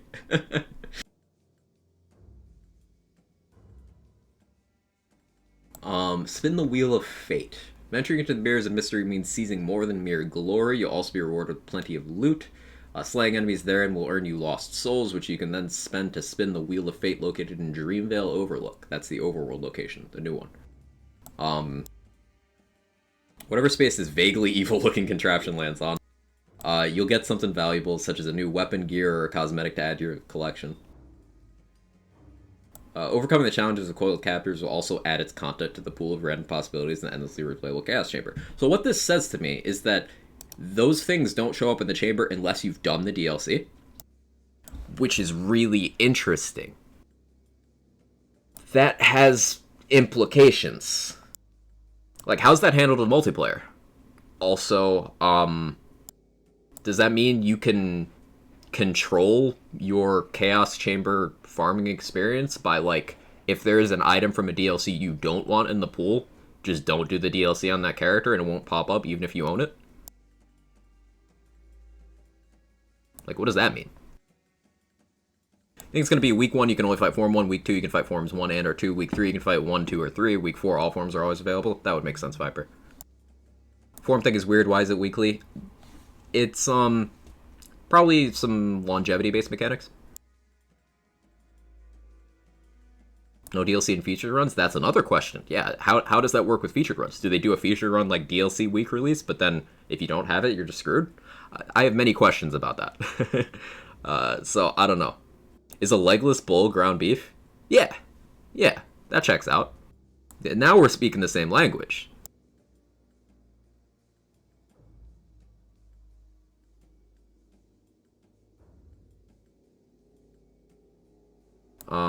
Completing coil captures will add 5 fresh level layouts. Ooh, that's nice. And chums himself to the list of chaotic variables. Okay.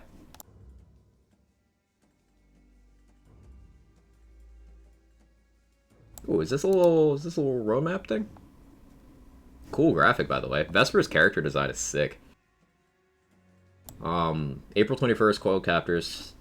Dates to be announced for the other ones, but Glutton's Gamble, Molten Mirrors, and Shattering Spectre Glass.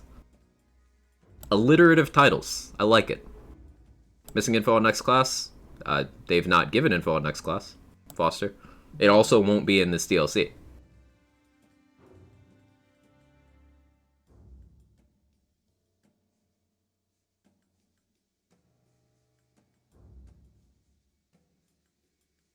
Vesper hasn't been mentioned in the game yet, right? Isn't Vesper the marble lady?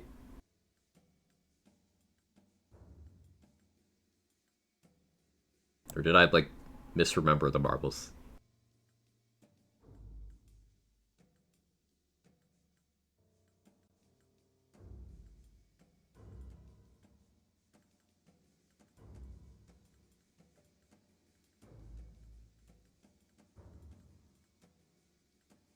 Is Marble Lady? Yeah, I'm gonna be honest. I didn't pay attention to the marbles.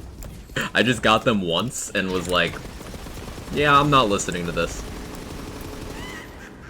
Gonna be perfectly honest. I'm a gameplay guy. Bye. Take it easy, Deep Zombie. You have a good one.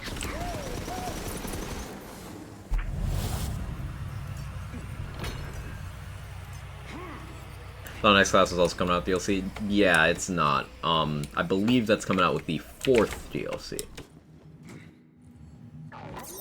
Hope the DLC will add new content to the Marble Cinematic Universe. Never changed.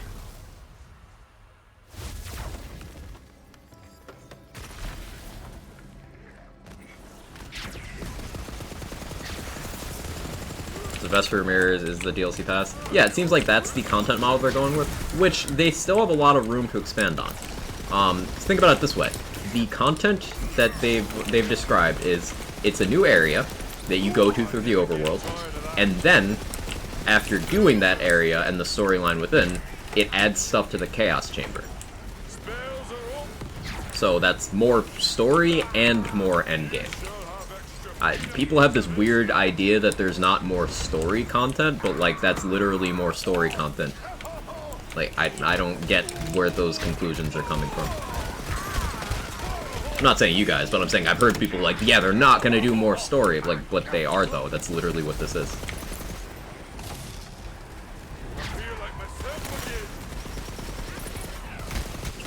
For some reason, people interpret the existence of endgame content as the absence of story content. Like, you can have both, and that's what we're getting. Also get a new class, not in this DLC, Rain. Unless they've specifically said. because it's not in that write-up, and previous information indicates that's not until later in the season. So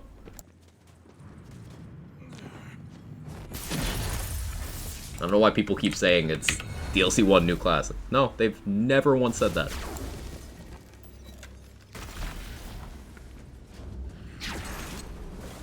Made it to Chaos Chamber last weekend. I'm a big boy now. Let's go, Bazooka, dude.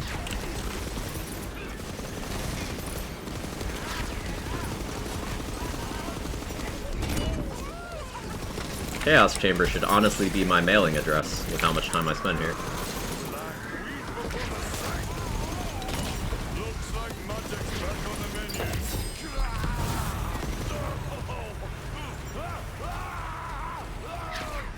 Read the page, I guess I just failed to understand what they meant. Let me reread and check my own reading comprehension.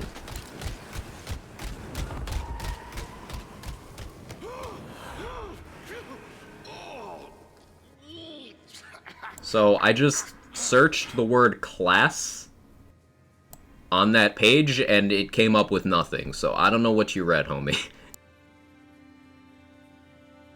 Search class, it says 1 of 1. Kill guys with a little help from my friends.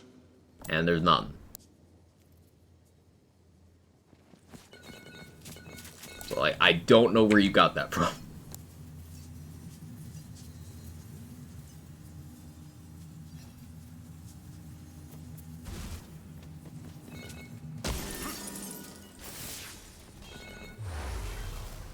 Kill Dragon Lord with a dot and wasn't looking anticlimactic. Oh no. Quadra at 6969 Chaos Chamber and Bright Hope Wonderlands. Wake up, babe, new launcher. Yeah, I'm not going to pull the trailer up on stream because the MCA. Actually, I do have a non-music version. We can maybe look at that later. But I feel like playing right now. I feel like playing.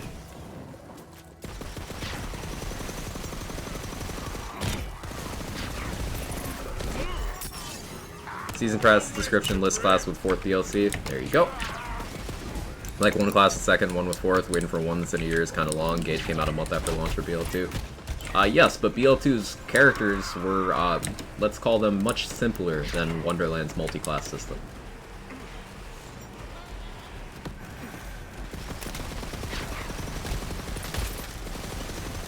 And we can't have everything. Personally, I'm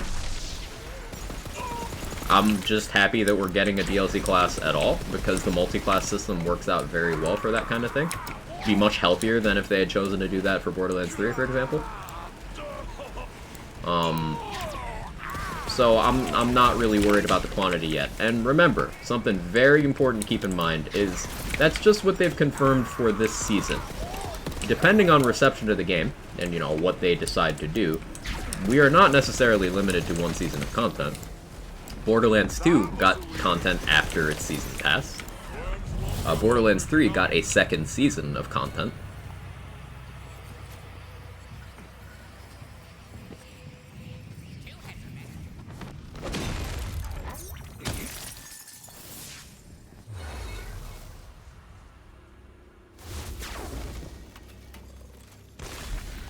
Haven't had time to fully understand what I've been given. Right, like, there's still so much theory crafting that needs to be done for the existing classes. I don't want to wrap my head around another one yet.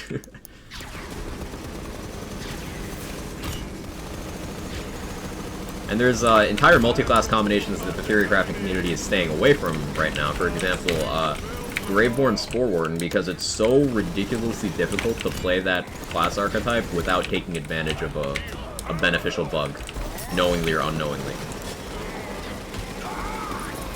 So, like, once that gets resolved, I got that to play. I'm not really in a rush, personally.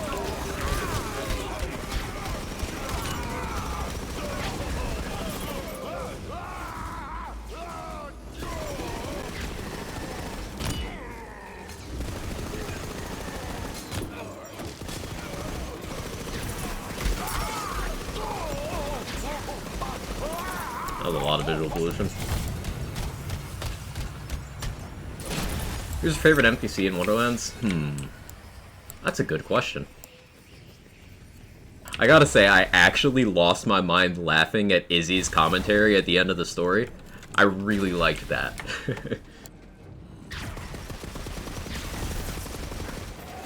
What's up with the Grave Spore? I haven't noticed anything weird.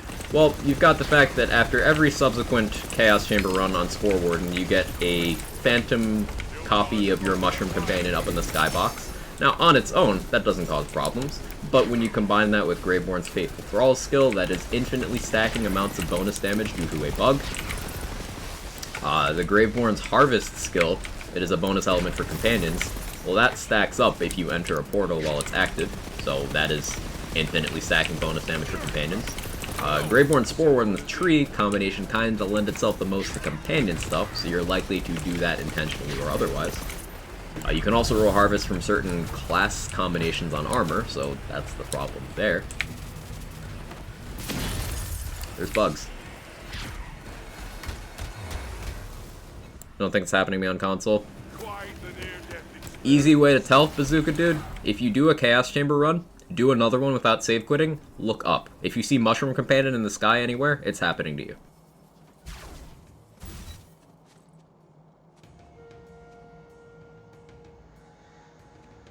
You think it's where people that save edit only play save edits and hardly play on their own and then they get bored? What do you mean, Platinum Meal? I'm not sure what you're getting at.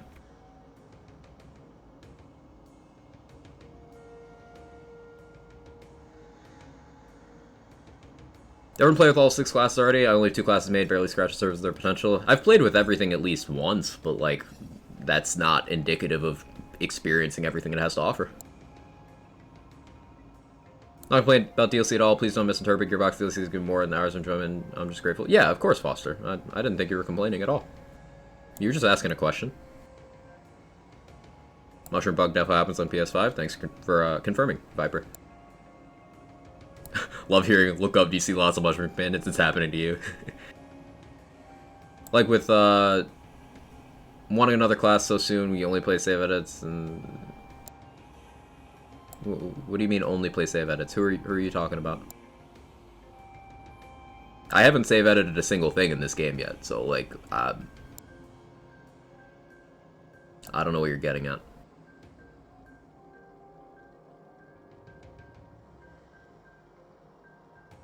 Wondered why I was showing 5 times companions on my buff bar. I thought it was just a visual bug from the Hydras. Nope, it is unfortunately not just visual. How you doing, Rabbit? Good to see you.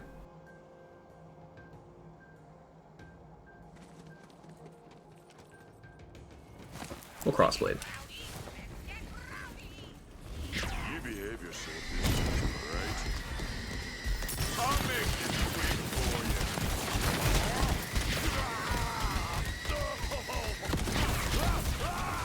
Damn, Banshee. You were not prepared. Energy sapped. Let's get casting and blasted.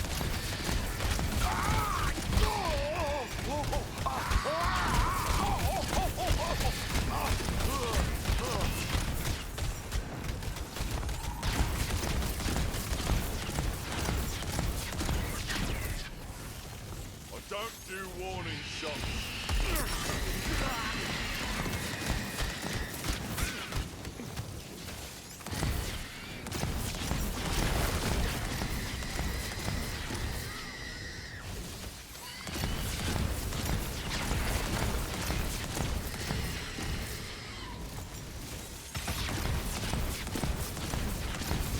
Oh.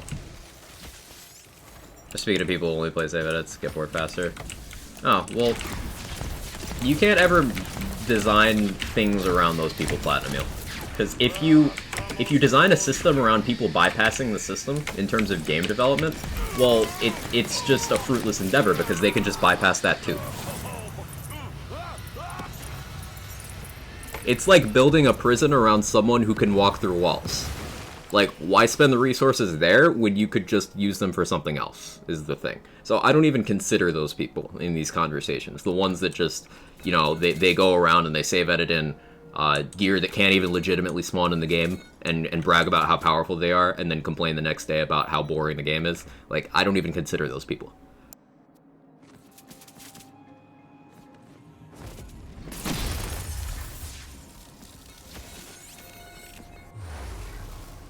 Hey Buttman, how you doing? Welcome in.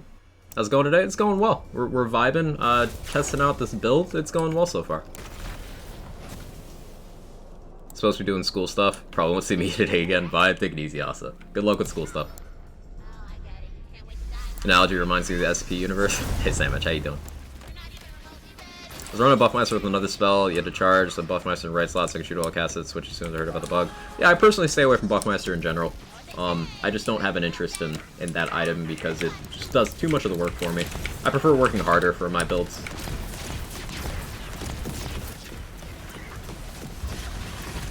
And, as we mentioned a bit earlier in the stream, a lot of my content is kind of proving points and disproving skepticism. And Buffmeister is one of those things that you don't prove anything by using it. Everyone knows the item's good. It's not really worth my time. But hey, more power to you. Nothing wrong with using it.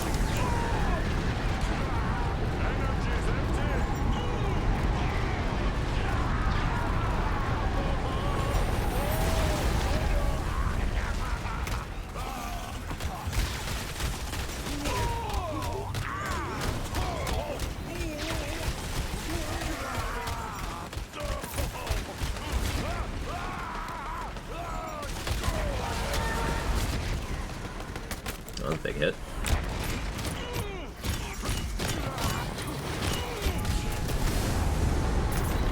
Oh, I used photo mode. I got the 180 bug. Forgot about that.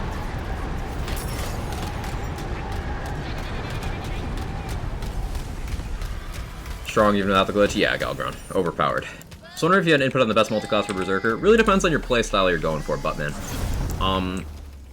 The Berserker setup I've played the most recently was combined with Graveborn for dire sacrifice stuff. That's a lot of fun, because with Berserker's unarmored defense skill, you can get a very large HP value if you have a high capacity shield. And that can be fun to do.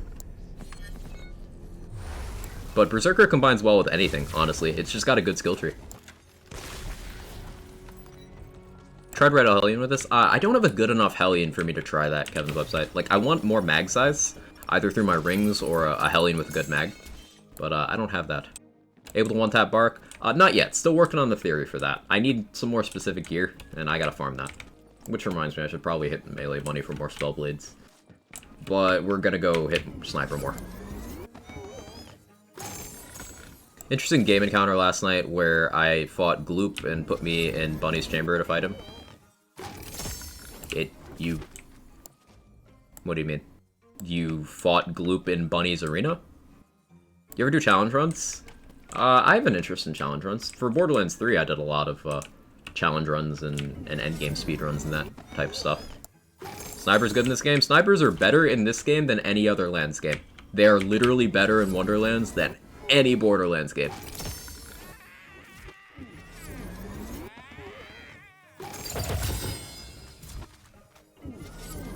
Got an Ice Spike with a plus 1600 radius and it's genuinely terrifying. I wonder if that's visual or not. Add that pasta to the dock? Oh, which one? Let me look. Oh, that? Yeah, sure thing, Foster. 1 second.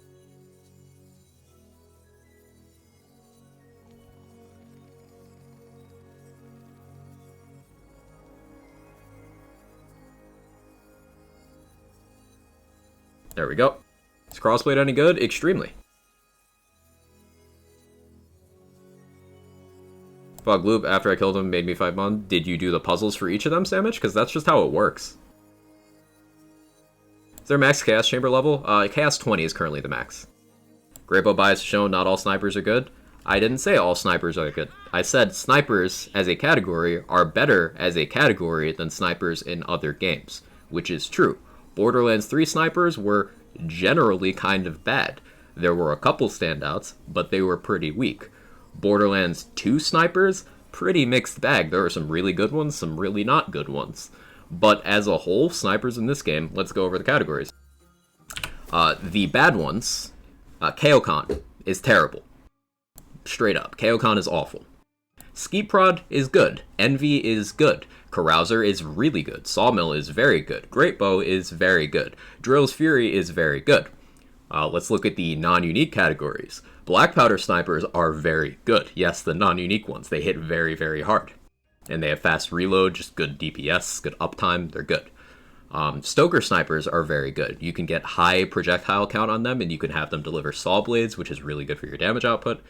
Also, some of the underbarrels can be genuinely useful. Big boy rockets hit super hard. Non-unique Hyperion snipers, I don't have enough experience with to really judge those. So you guys tell me on that one. Non-unique Dahlia snipers, those do feel kind of underwhelming. But that's still, half of the non-unique snipers are good, and then most of the uniques are good. That to me means snipers are good. So that's not great bow bias, and nowhere did I say all snipers are good. You heard a thing I didn't say. So snipers as a category, better in this game than in any lands game.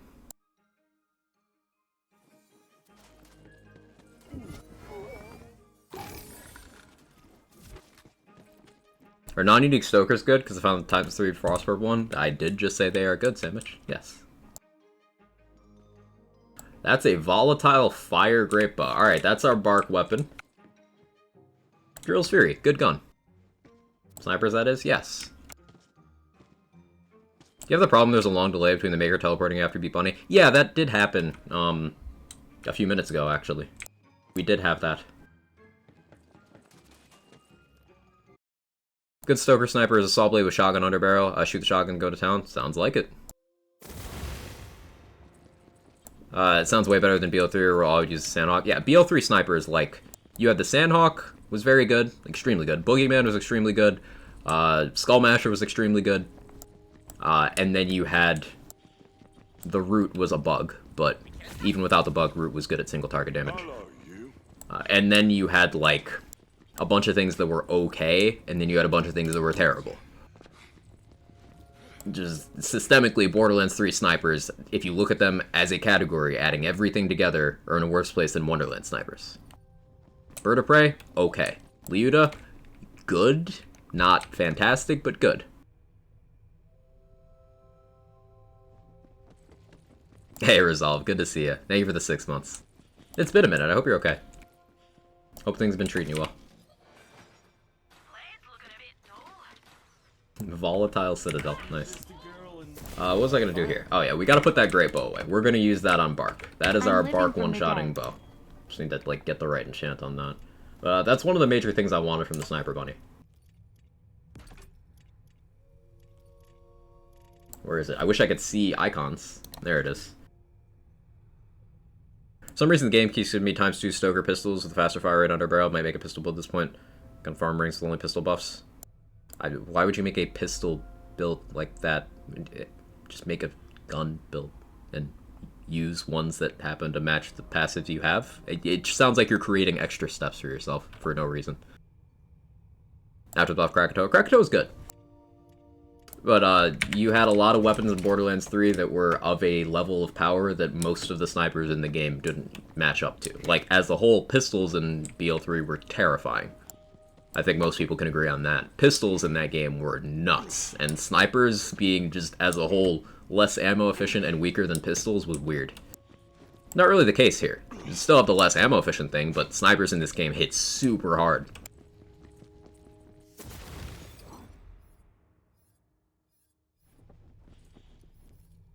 How much money do I have? Not much. Enter if you dare. Let's do another run. Thanks, only 220. Yeah, it goes up to 510. Keep getting guns with the prefix voltaic, and in my head I just say, oh, you sneaky little you, you're not as cool as your volatile brother. I don't know how I feel about enchantments affecting the name of the item, because you can sometimes end up with fun, goofy things like, oh yeah, I got a blazing volley, hahaha. But also sometimes it just makes the card into word vomit.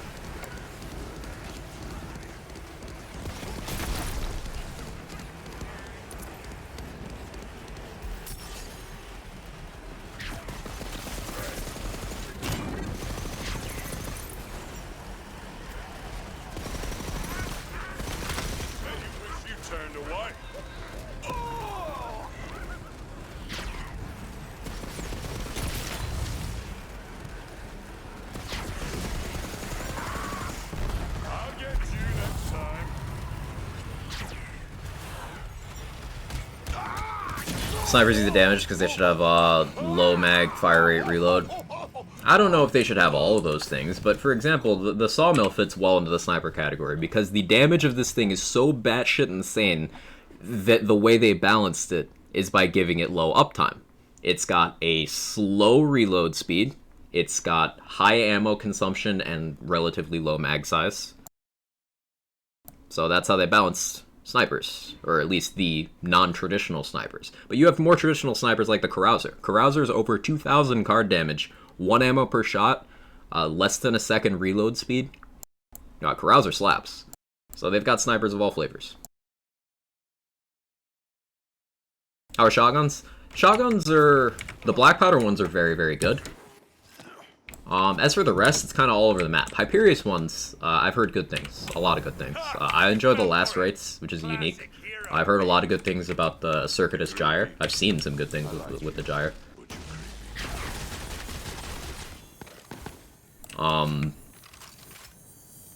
Furior ones, you've got the standard, you know, Pixies stuff, but in terms of actually shooting a Furior shotgun at an enemy, not great.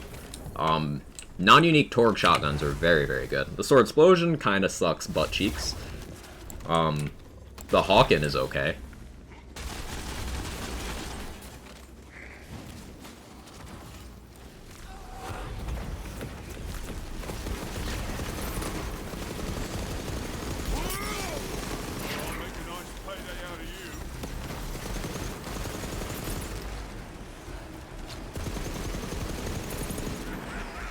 Red Hellion? Yeah, Red Hellion's sick.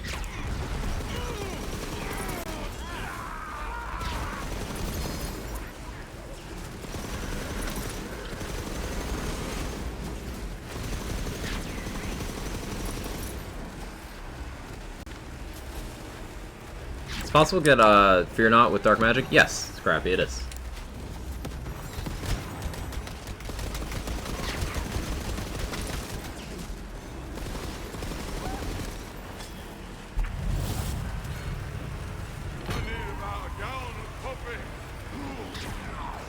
Sword Explosion needs to be good as a callback from BL2. What you said right there, Irish Wiz, is exactly why I do not support returning items. Exactly that sentence. These are two separate things. If you put them in their own compartments, fine, whatever. Sword Explosion needs to be good, that's a statement of opinion, whatever, fine. It's a callback from BL2. That one doesn't mean anything unless you attach it to the first part, which makes it mean, oh, Thing came back, build around Thing. Do BL2 thing in new game. Why? It's a new game. I don't give a shit about BL2. I don't give a shit about how anything performed in BL2. I'm not playing BL2. So, like, ultimately, if you bring back an item and that forces your hand in a particular way because you brought back a nostalgic item, is it worth it? Because it's currently just cluttering up the pool, pissing off the nostalgia gamers for not being good, and pissing off the people who don't like the nostalgic game design by being there. So, like, nobody's happy with the Sword Explosion. You know what would change that? If the Sword Explosion hadn't come back. And that's the risk you take whenever you bring an item back without changing it. There's items that they brought back under different names. For example, the Ancient Deity is a slightly reworked Old God, and it functions differently, so it performs like a different item. The Shamwai is a reworked Sham that performs differently, so it's a different item.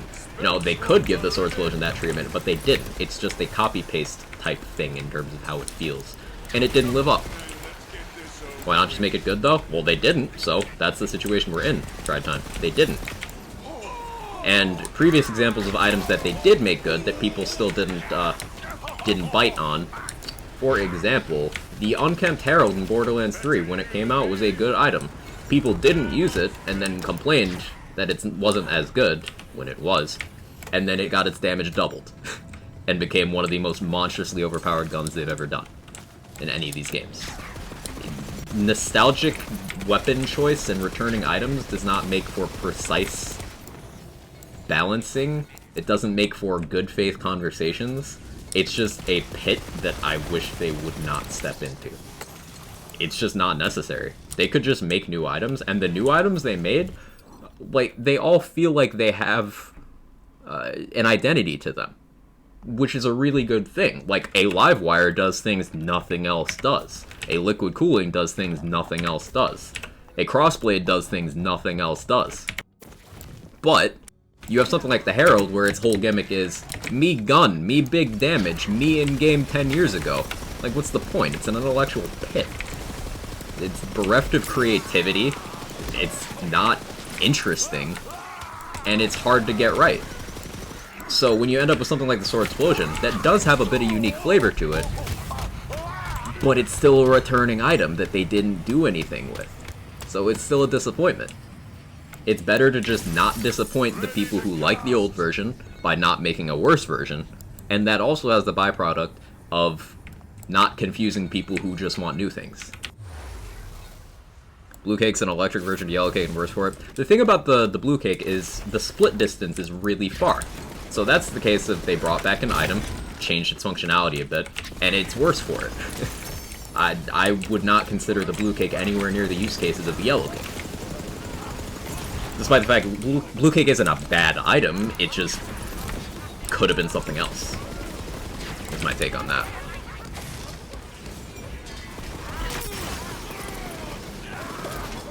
Like, you can't disappoint fans of an item if you just don't bring it back.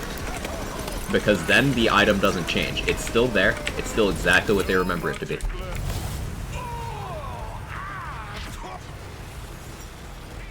Source Explosion was good on certain builds, only in BL2 they should change if it Wonderlands.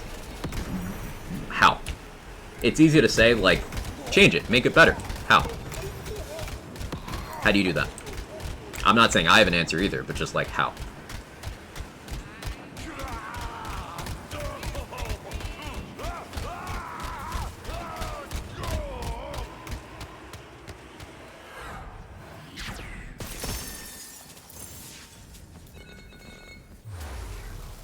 Red Hellion's a reworked Butcher? I think they're very different. Butcher's whole thing is it gave you ammo back. Red Hellion doesn't give you ammo back. Red Hellion's more projectiles based on your movement speed. That's nothing like the Butcher. In terms of they sound similar, the kick of the gun is similar, but in terms of their functionality, they're extremely different. Ready to bring the arcane pain? Seen it over and over again. You're right, never turns out well. Here's a great example of this chat that kind of encapsulates my point. You guys remember how the Hellfire was a super popular Borderlands 1 gun, came back in Borderlands 2, wasn't quite as good, but people were like, whatever, fine. People still liked it. It wasn't as good as BL1 Hellfire, but it was good enough. And then Hellfire came back in Borderlands 3, and it was terrible. Nobody liked it. They buffed it. Still nobody liked it. It was awful. It shouldn't have come back. Hellfire came back in Wonderlands as a spell that works entirely differently. It's just a different item that they gave the name. And people actually like the Hellfire now, because it's a different thing. It's a different item.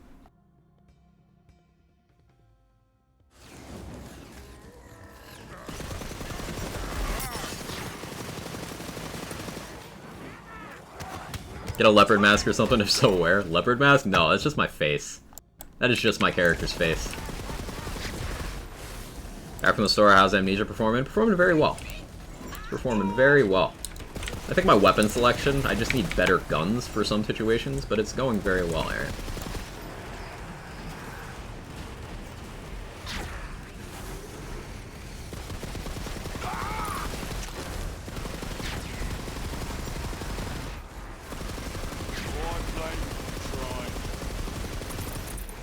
Imagine snipers ever being viable. Snipers are better in this game, Mr. Owl, than any other lands game. Snipers in this game are strong, even before the buff. You can do exclamation point gloop or exclamation point bunny. Those are commands in the title for me one-shotting raid bosses with one of the sniper rifles in the game. You can also take a look at this item, the Sawmill, one of the highest DPS items in the entire game, and it is a sniper rifle. The Carouser sniper rifle is one of the highest single-shot damage weapons in the entire game, and it's extremely ammo efficient and also has a great secondary effect of making enemies attack each other instead of you. And that's a sniper rifle. The Drill's Fury is a good sniper rifle. Sniper rifles are really good. People just don't use sniper rifles, and then they say they're bad after not using them. Earlier, Epic was telling me about the Skeet Prod, and he used it in a way I had not yet used it. And was like, yeah, it's good. So, someone who used item says it was good. I'm someone who didn't use the item, so I'm inclined to listen to that. Yo, Deceptics, thank you for the 14 months. I appreciate it. 15 months with a 14 streak, excuse me. Thank you, I really appreciate it. How go runs and stuff?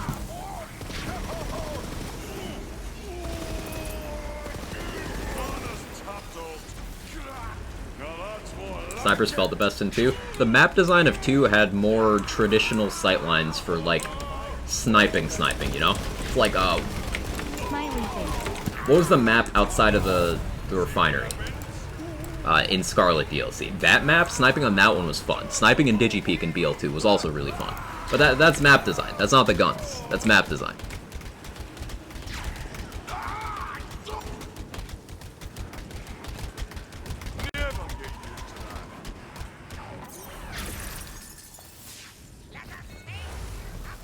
We just don't yet have many long sightline areas for traditional sniping in this game. The tools are all there, because the guns are good.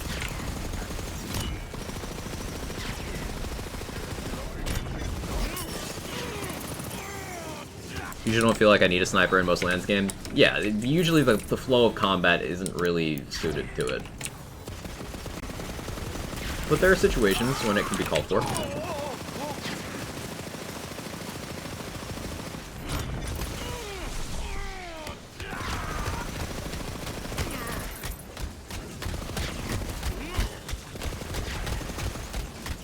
Oh, there's my ammo.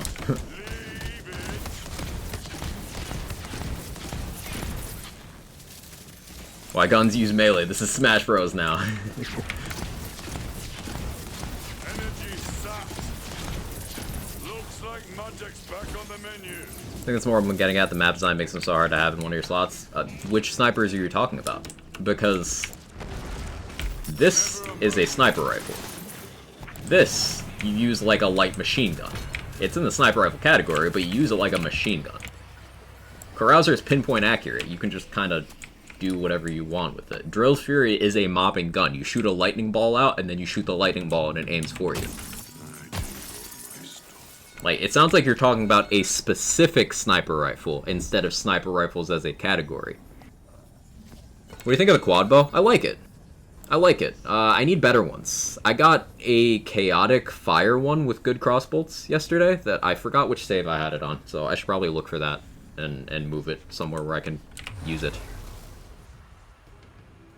Excuse the broad question, how's the Rain of Arrows any good? Extremely good time I got back.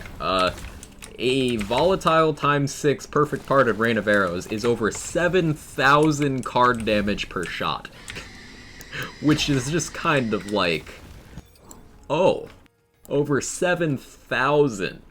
Like, look at all of these guns. None of them are anywhere close to that. And Rain of Arrows has a fast reload speed, fast fire rate. It's got a high ammo consumption, but it synergizes well with amp and, like, 7,000. Rain of Arrows is super cracked.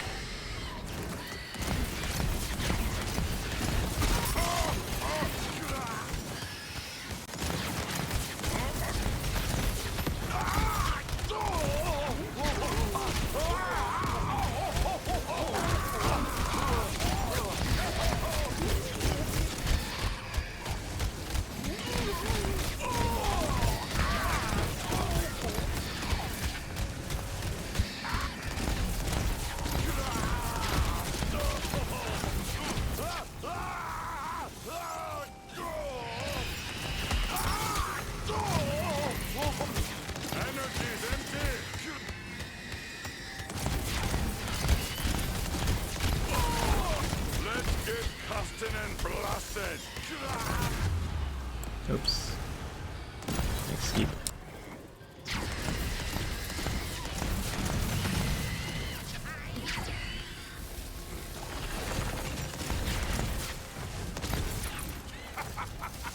I could get used to this.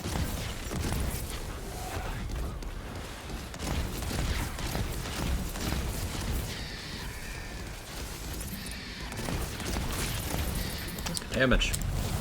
Oh, my voice is going. Kind of nailed it when he said just haven't committed to using like I should. Looks like I have some exploring to do.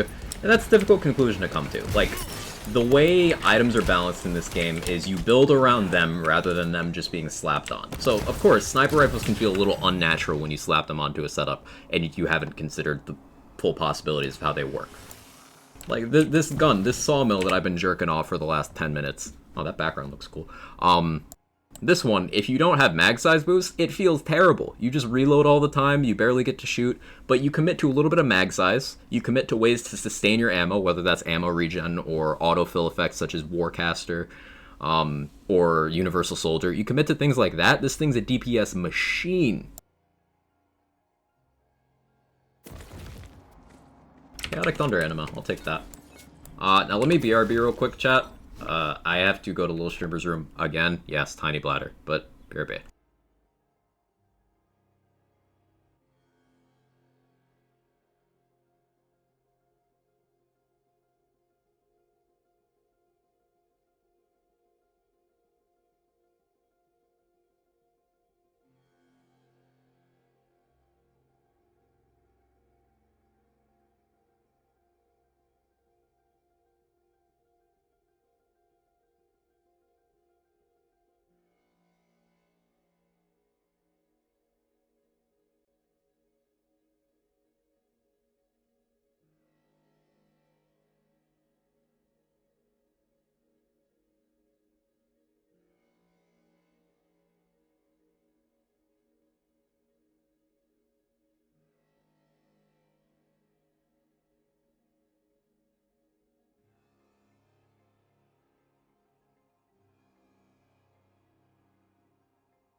Okay, I'm back. Build around gear is, to me, what a LANs game is at its core. Yeah, that's a huge part of it for me as well, LGD. Not everyone thinks that way, but for people like us, this game is like, yeah, everything I want it to be. It's my favorite build in the game so far. I'm a person who's bad at picking favorites. It kind of changes moment to moment. Like, if there's a build synergy that I'm really enjoying, it'll just change to that, even though I have other setups I enjoy. So, like, I really don't have an answer. I'm too indecisive. Kind of want a dot build Blue Case, got a pretty good big card and for wide application radius. Yeah, Stone Swan's had some success with launcher dot stuff, and Blue Cake's got among the higher dots. It's just, for the wider application thing, the split range is very far. It's kind of awkwardly far.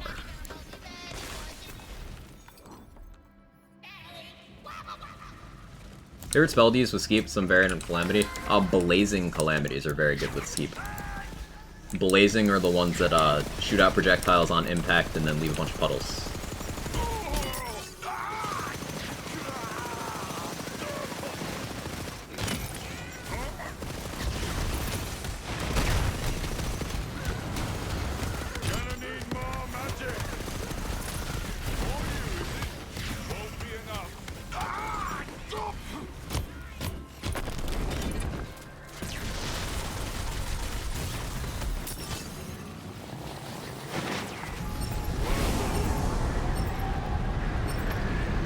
Pinging this thing is so difficult sometimes.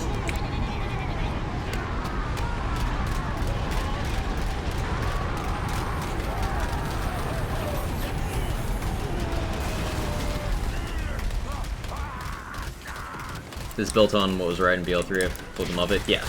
This game did so much of what BL3 started, like, just even better. Not perfect, nothing is, but there's a bunch of things that I do hope they take into account for future games. Positive things.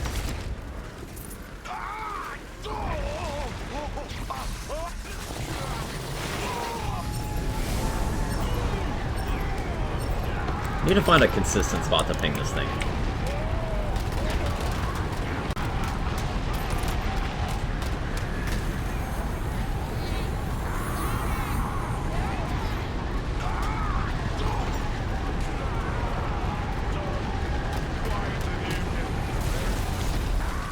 It's awkward. C4 effort. C minus. Minus top note. Like dedicated mini boss drops again. What do you mean, Tom Nasty? Guys, with a little help from my friend. You think the crit hits on Buddy and Gloop versus Bark are too high, meaning Bark takes far less damage to crit spots? So the mechanics of Bark's weak spots are different. So Bark's weak spots deal melee damage when you hit them, which allows you to use different things to do crazy damage to Bark. This is why you see so many people equip a Spellblade when fighting Bark, because Spellblade applies its bonus to melee things, and the Sigil is a melee thing. Like, you can trigger Blast Chill by shooting Bark's weak spot. It's just mechanically different. I don't think it needs changing, it's just different. Hey, Bear Dragon, how you doing? Bear Dragon? Why did I say Beard Dragon? What is wrong with me? Bear Dragon, I'm sorry. Do miss focus on boss farming? But here's the thing, Tried Time. No one is telling you you can't do that. I don't understand this argument. There's no focus on boss farming. They're there, though. You can just go to the location of the boss and farm it. There being another option does not mean that that isn't there. It means there's another option. That's all it means. Like, things drop in chambers or to a dedicated boss or mini bosses. Are there a bunch of legs that have no dedicated drops? There's some that are world drop only. There's some that are bunnies specific. Some to the chambers, some to bosses, etc. But there are drops that are also exclusive to bosses only that you can't get in the chambers. So, like, it's to encourage you to do different areas of the game.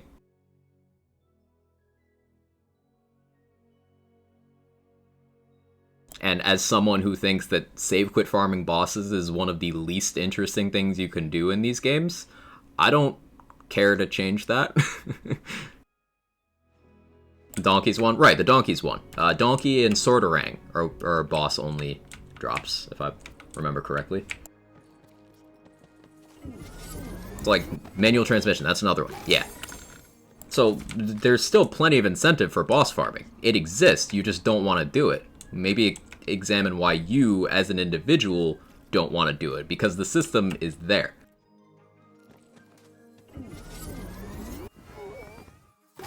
It is just more options for more people.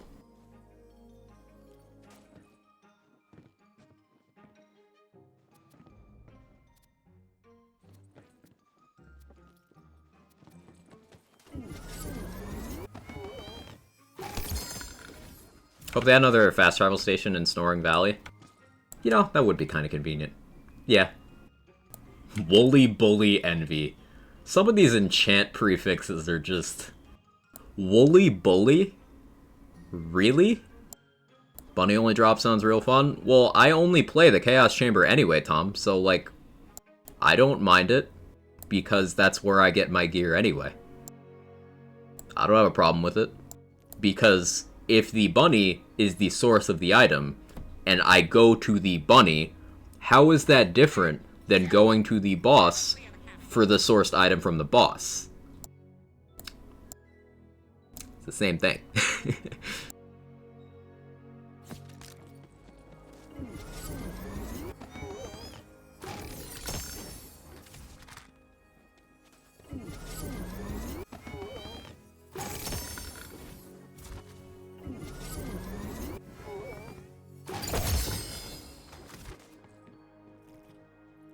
Carouser. This is one of the guns I was talking about earlier. Now, this is a low roll, but a Chaotic Carouser, 1900 damage.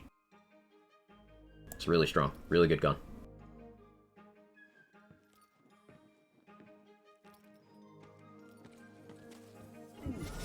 Outriders reveal on April 21st. Ooh. We were talking about that a couple days ago. I need more Outriders DLC info in my life. Because you can ask the bunny over a more preferable method of playing besides save farming. Right, Swift. I do not like save quit farming. I like gameplay. So I get to do some gameplay, and then after a chunk of gameplay, I get to choose which category of item I'm going for.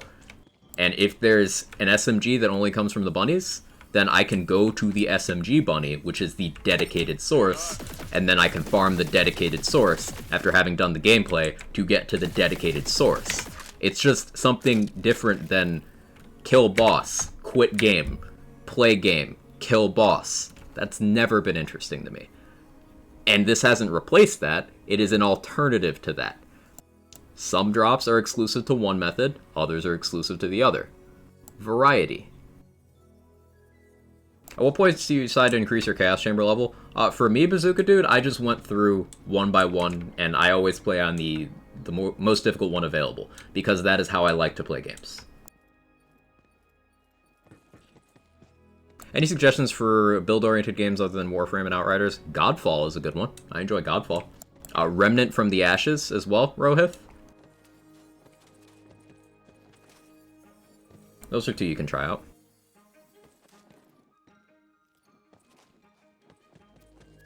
Speaking of manual transmission, I hear we have a community challenge for that gun. I guess we do.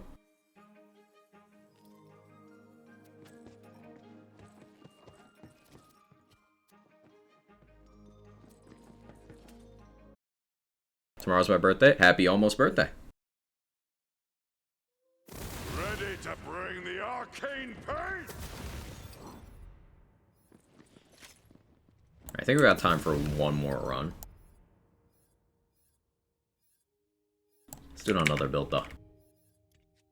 That build's working out well.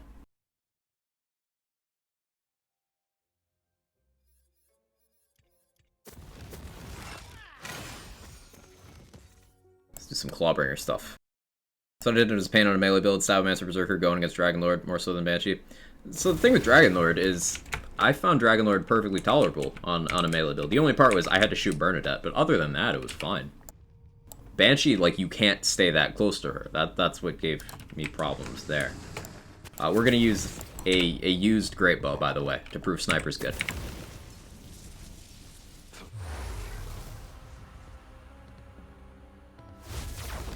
Favorite boss from Remnant? Let me think about that.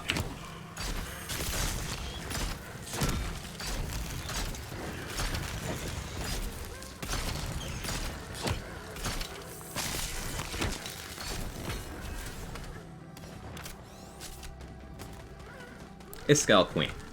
Iskall Queen. Because she's so ridiculously punishing, but, like, you just learn. Like, you learn the patterns and you can do that fight. But it's so punishing until you do. And it's completely optional. Perfect difficulty model. It's like, hey, if you would like to suffer immensely until you get it right, this is here.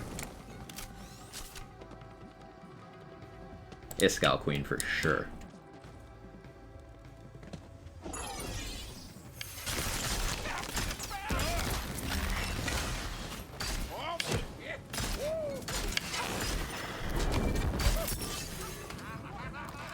Yo, Tizzle.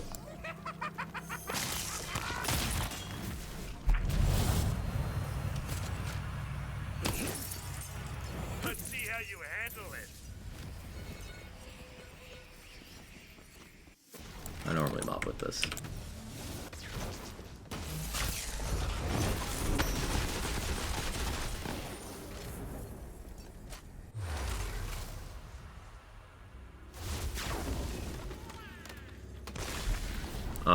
Where's the alert? But thank you for the 19 months, Tesla. I appreciate it. I don't know why the alert is even more delayed now. But I appreciate it so much. Thank you. I hope things are going well for you. Are things just enjoying the build crafting in this game? We got a great bow we were after, so we now have... There it is. If I get a manual transmission, will you personally show me how you drive stick? T1ZZLE gloated. Ooh. Thank you again, Tesla. Yeah, so we got the great bow we need for the Barking Scene one-shot. I just need to get the other supporting gear now. I need a new Spellblade for that.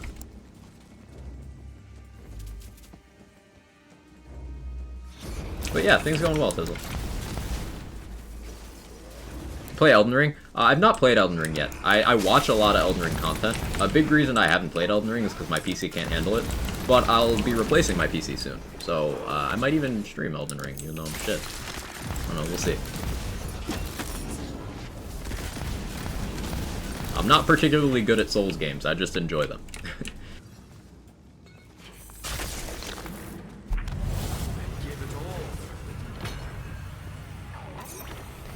Seen the DLC trailer? Yeah. Best place to get a Snap Eye Spike? Just farm the bunnies? Yeah, Zippers. You're looking at bunnies and vending machines. Your best bet.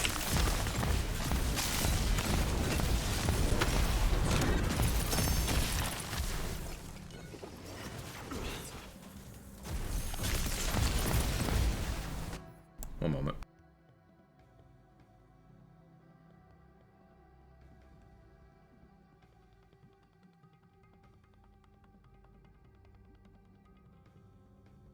Robocalls that look like important numbers. Ree!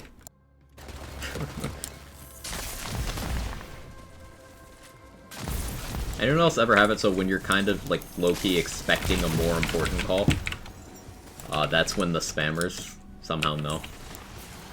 Just me.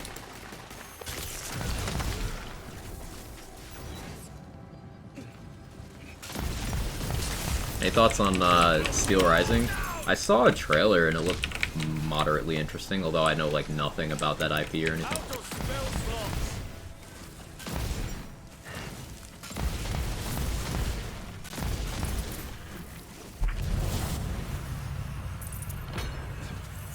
The cold of the grave. Spells are up. Oh, shall I become deadly? You tried Neo too? No. I watched Cheese do a playthrough.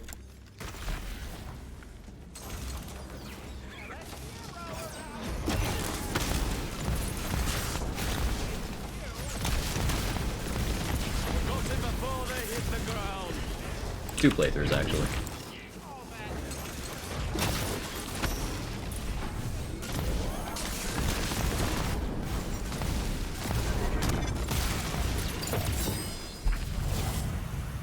Like all the time the Quag saves by just telling people to go to the bunnies, taking up, showing the builds since no Echo Cast. Yeah. Another Carouser. Another Carouser. I want a volatile one. I mean, I got a volatile one, but I want another one. I'm greedy. You want to explain what that purple dome thing is? It's really annoying. It's just a trap to slow you. That's all it is, Tizzle.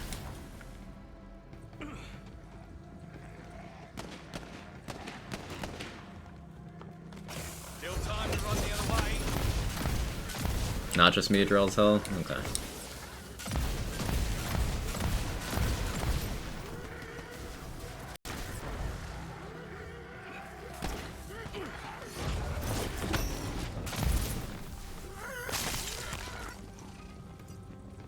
Clawbringer is fun.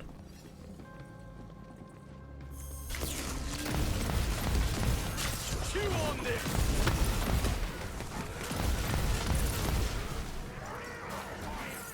I'm getting the hang of this killing business.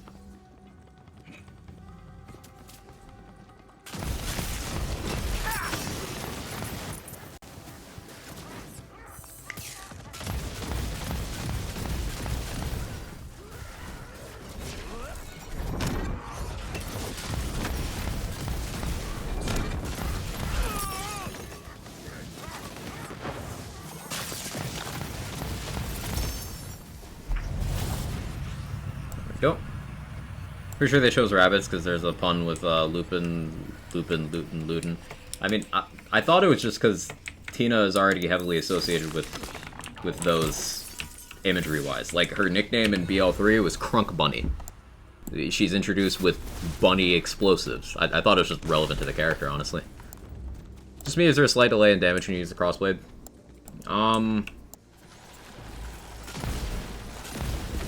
No, I mean, the projectile has a travel time, so there's that at least.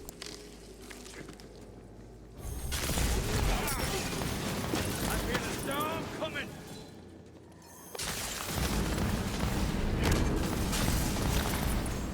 Looks like magic's back on the menu. Ice bite.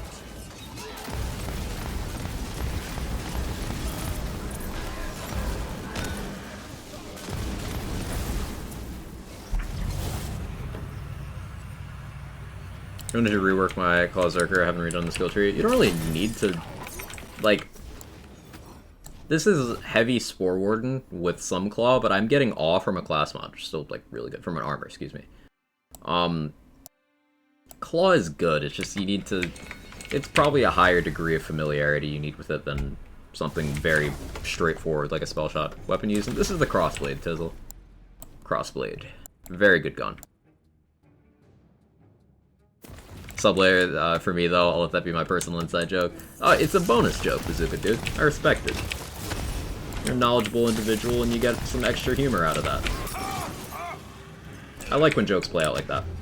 Ooh, that's unfortunate. I got knocked right into the drink.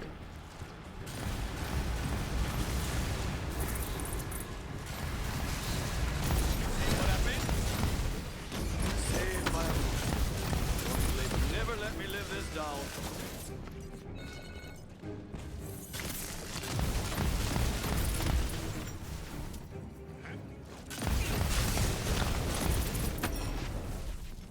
What that?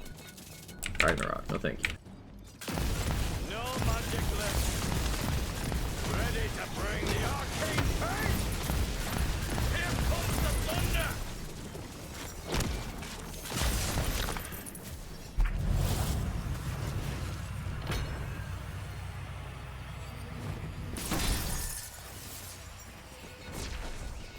Beating Gloop provides a high drop chance. Yeah, I got lots of those from Gloop. Okay. Oh, it didn't transfer over a fire sawmill. But that's fine. Quadrille's Fury? Yeah, I'll show off this gun, since I talked about it but didn't use it much today. Or at all today. We used the Drill Sniper.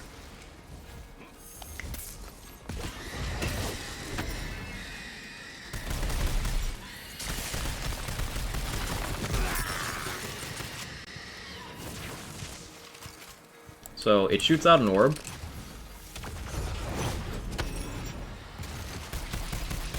You can then shoot up to 3 times, and it'll deal lingering damage to enemies that it tethers to. Icy dick.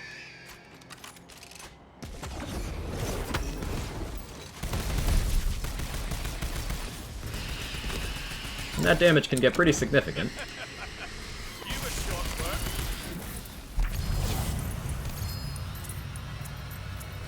Like that. So, I'm pretty sure that was Play the Angles triggering on the Drill Sniper from one of the ads and ricocheting to the boss and killing her, because that took out half her HP. Did someone clip that? I wasn't certain that was possible, but I suspected, and it happened. Happy with that. So yeah, it's this gun. Was that drill damage? It was, this triggered. The build.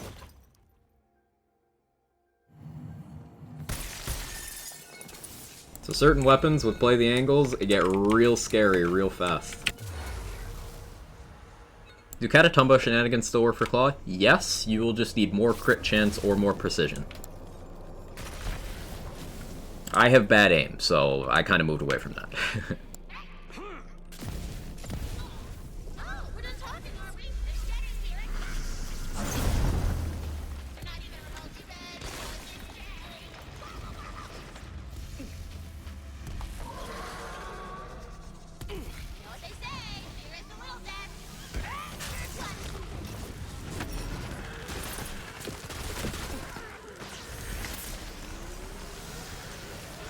Thank you, Envoy.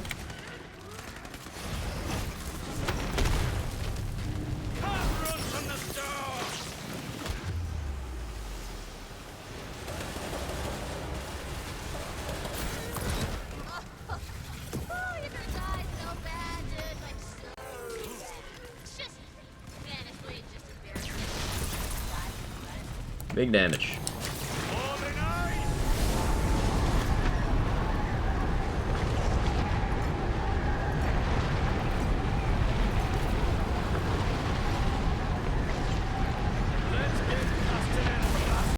Big damage. Other weapons work like that would play the angles. Any black powder ricochets. So you can, for example, shoot Parasite with a Carouser, have the ricochet trigger play the angles on an ad, then that play the angles ricochet will come back, hit the boss, and one-shot it.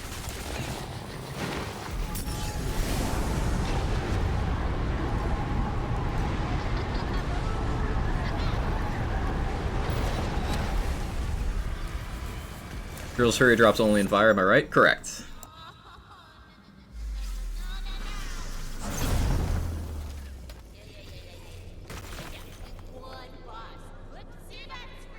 Find myself hip firing a lot of snipers and it seems like it shouldn't be that way. The ADS sensitivity is very weird. Oh, that's my alarm to stop streaming. So, yeah, I actually do have to run, like, right now. So that's gonna be it for today. I'll keep working on builds. We'll be live tomorrow and stuff. But I hope you guys enjoyed some cool sniper rifle shenanigans and also the amnesia stuff we were doing. More builds, more craziness, more stuff. If you enjoyed the content, drop me follows wherever and stuff and things, and let's find somewhere to raid you guys into. I will not be there, but feel free to say hi from me.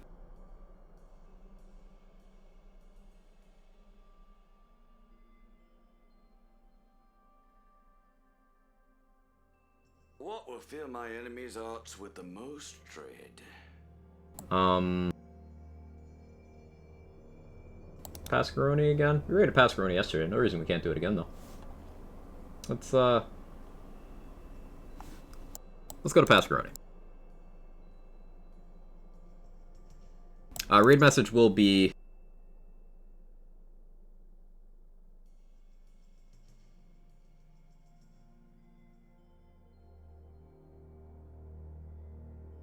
do that. I had some PC issues yesterday when I raided Pascaroni, so go ahead and copy that. Feel free to throw in some emotes or whatever. Like I said, I will not be there, but give Pascaroni my regards. Wonderful individual, absolutely deserves your attention, your follows, your support. I'll see you guys next time. Hope you have a wonderful rest of your day, and I'll catch you tomorrow. Bye-bye.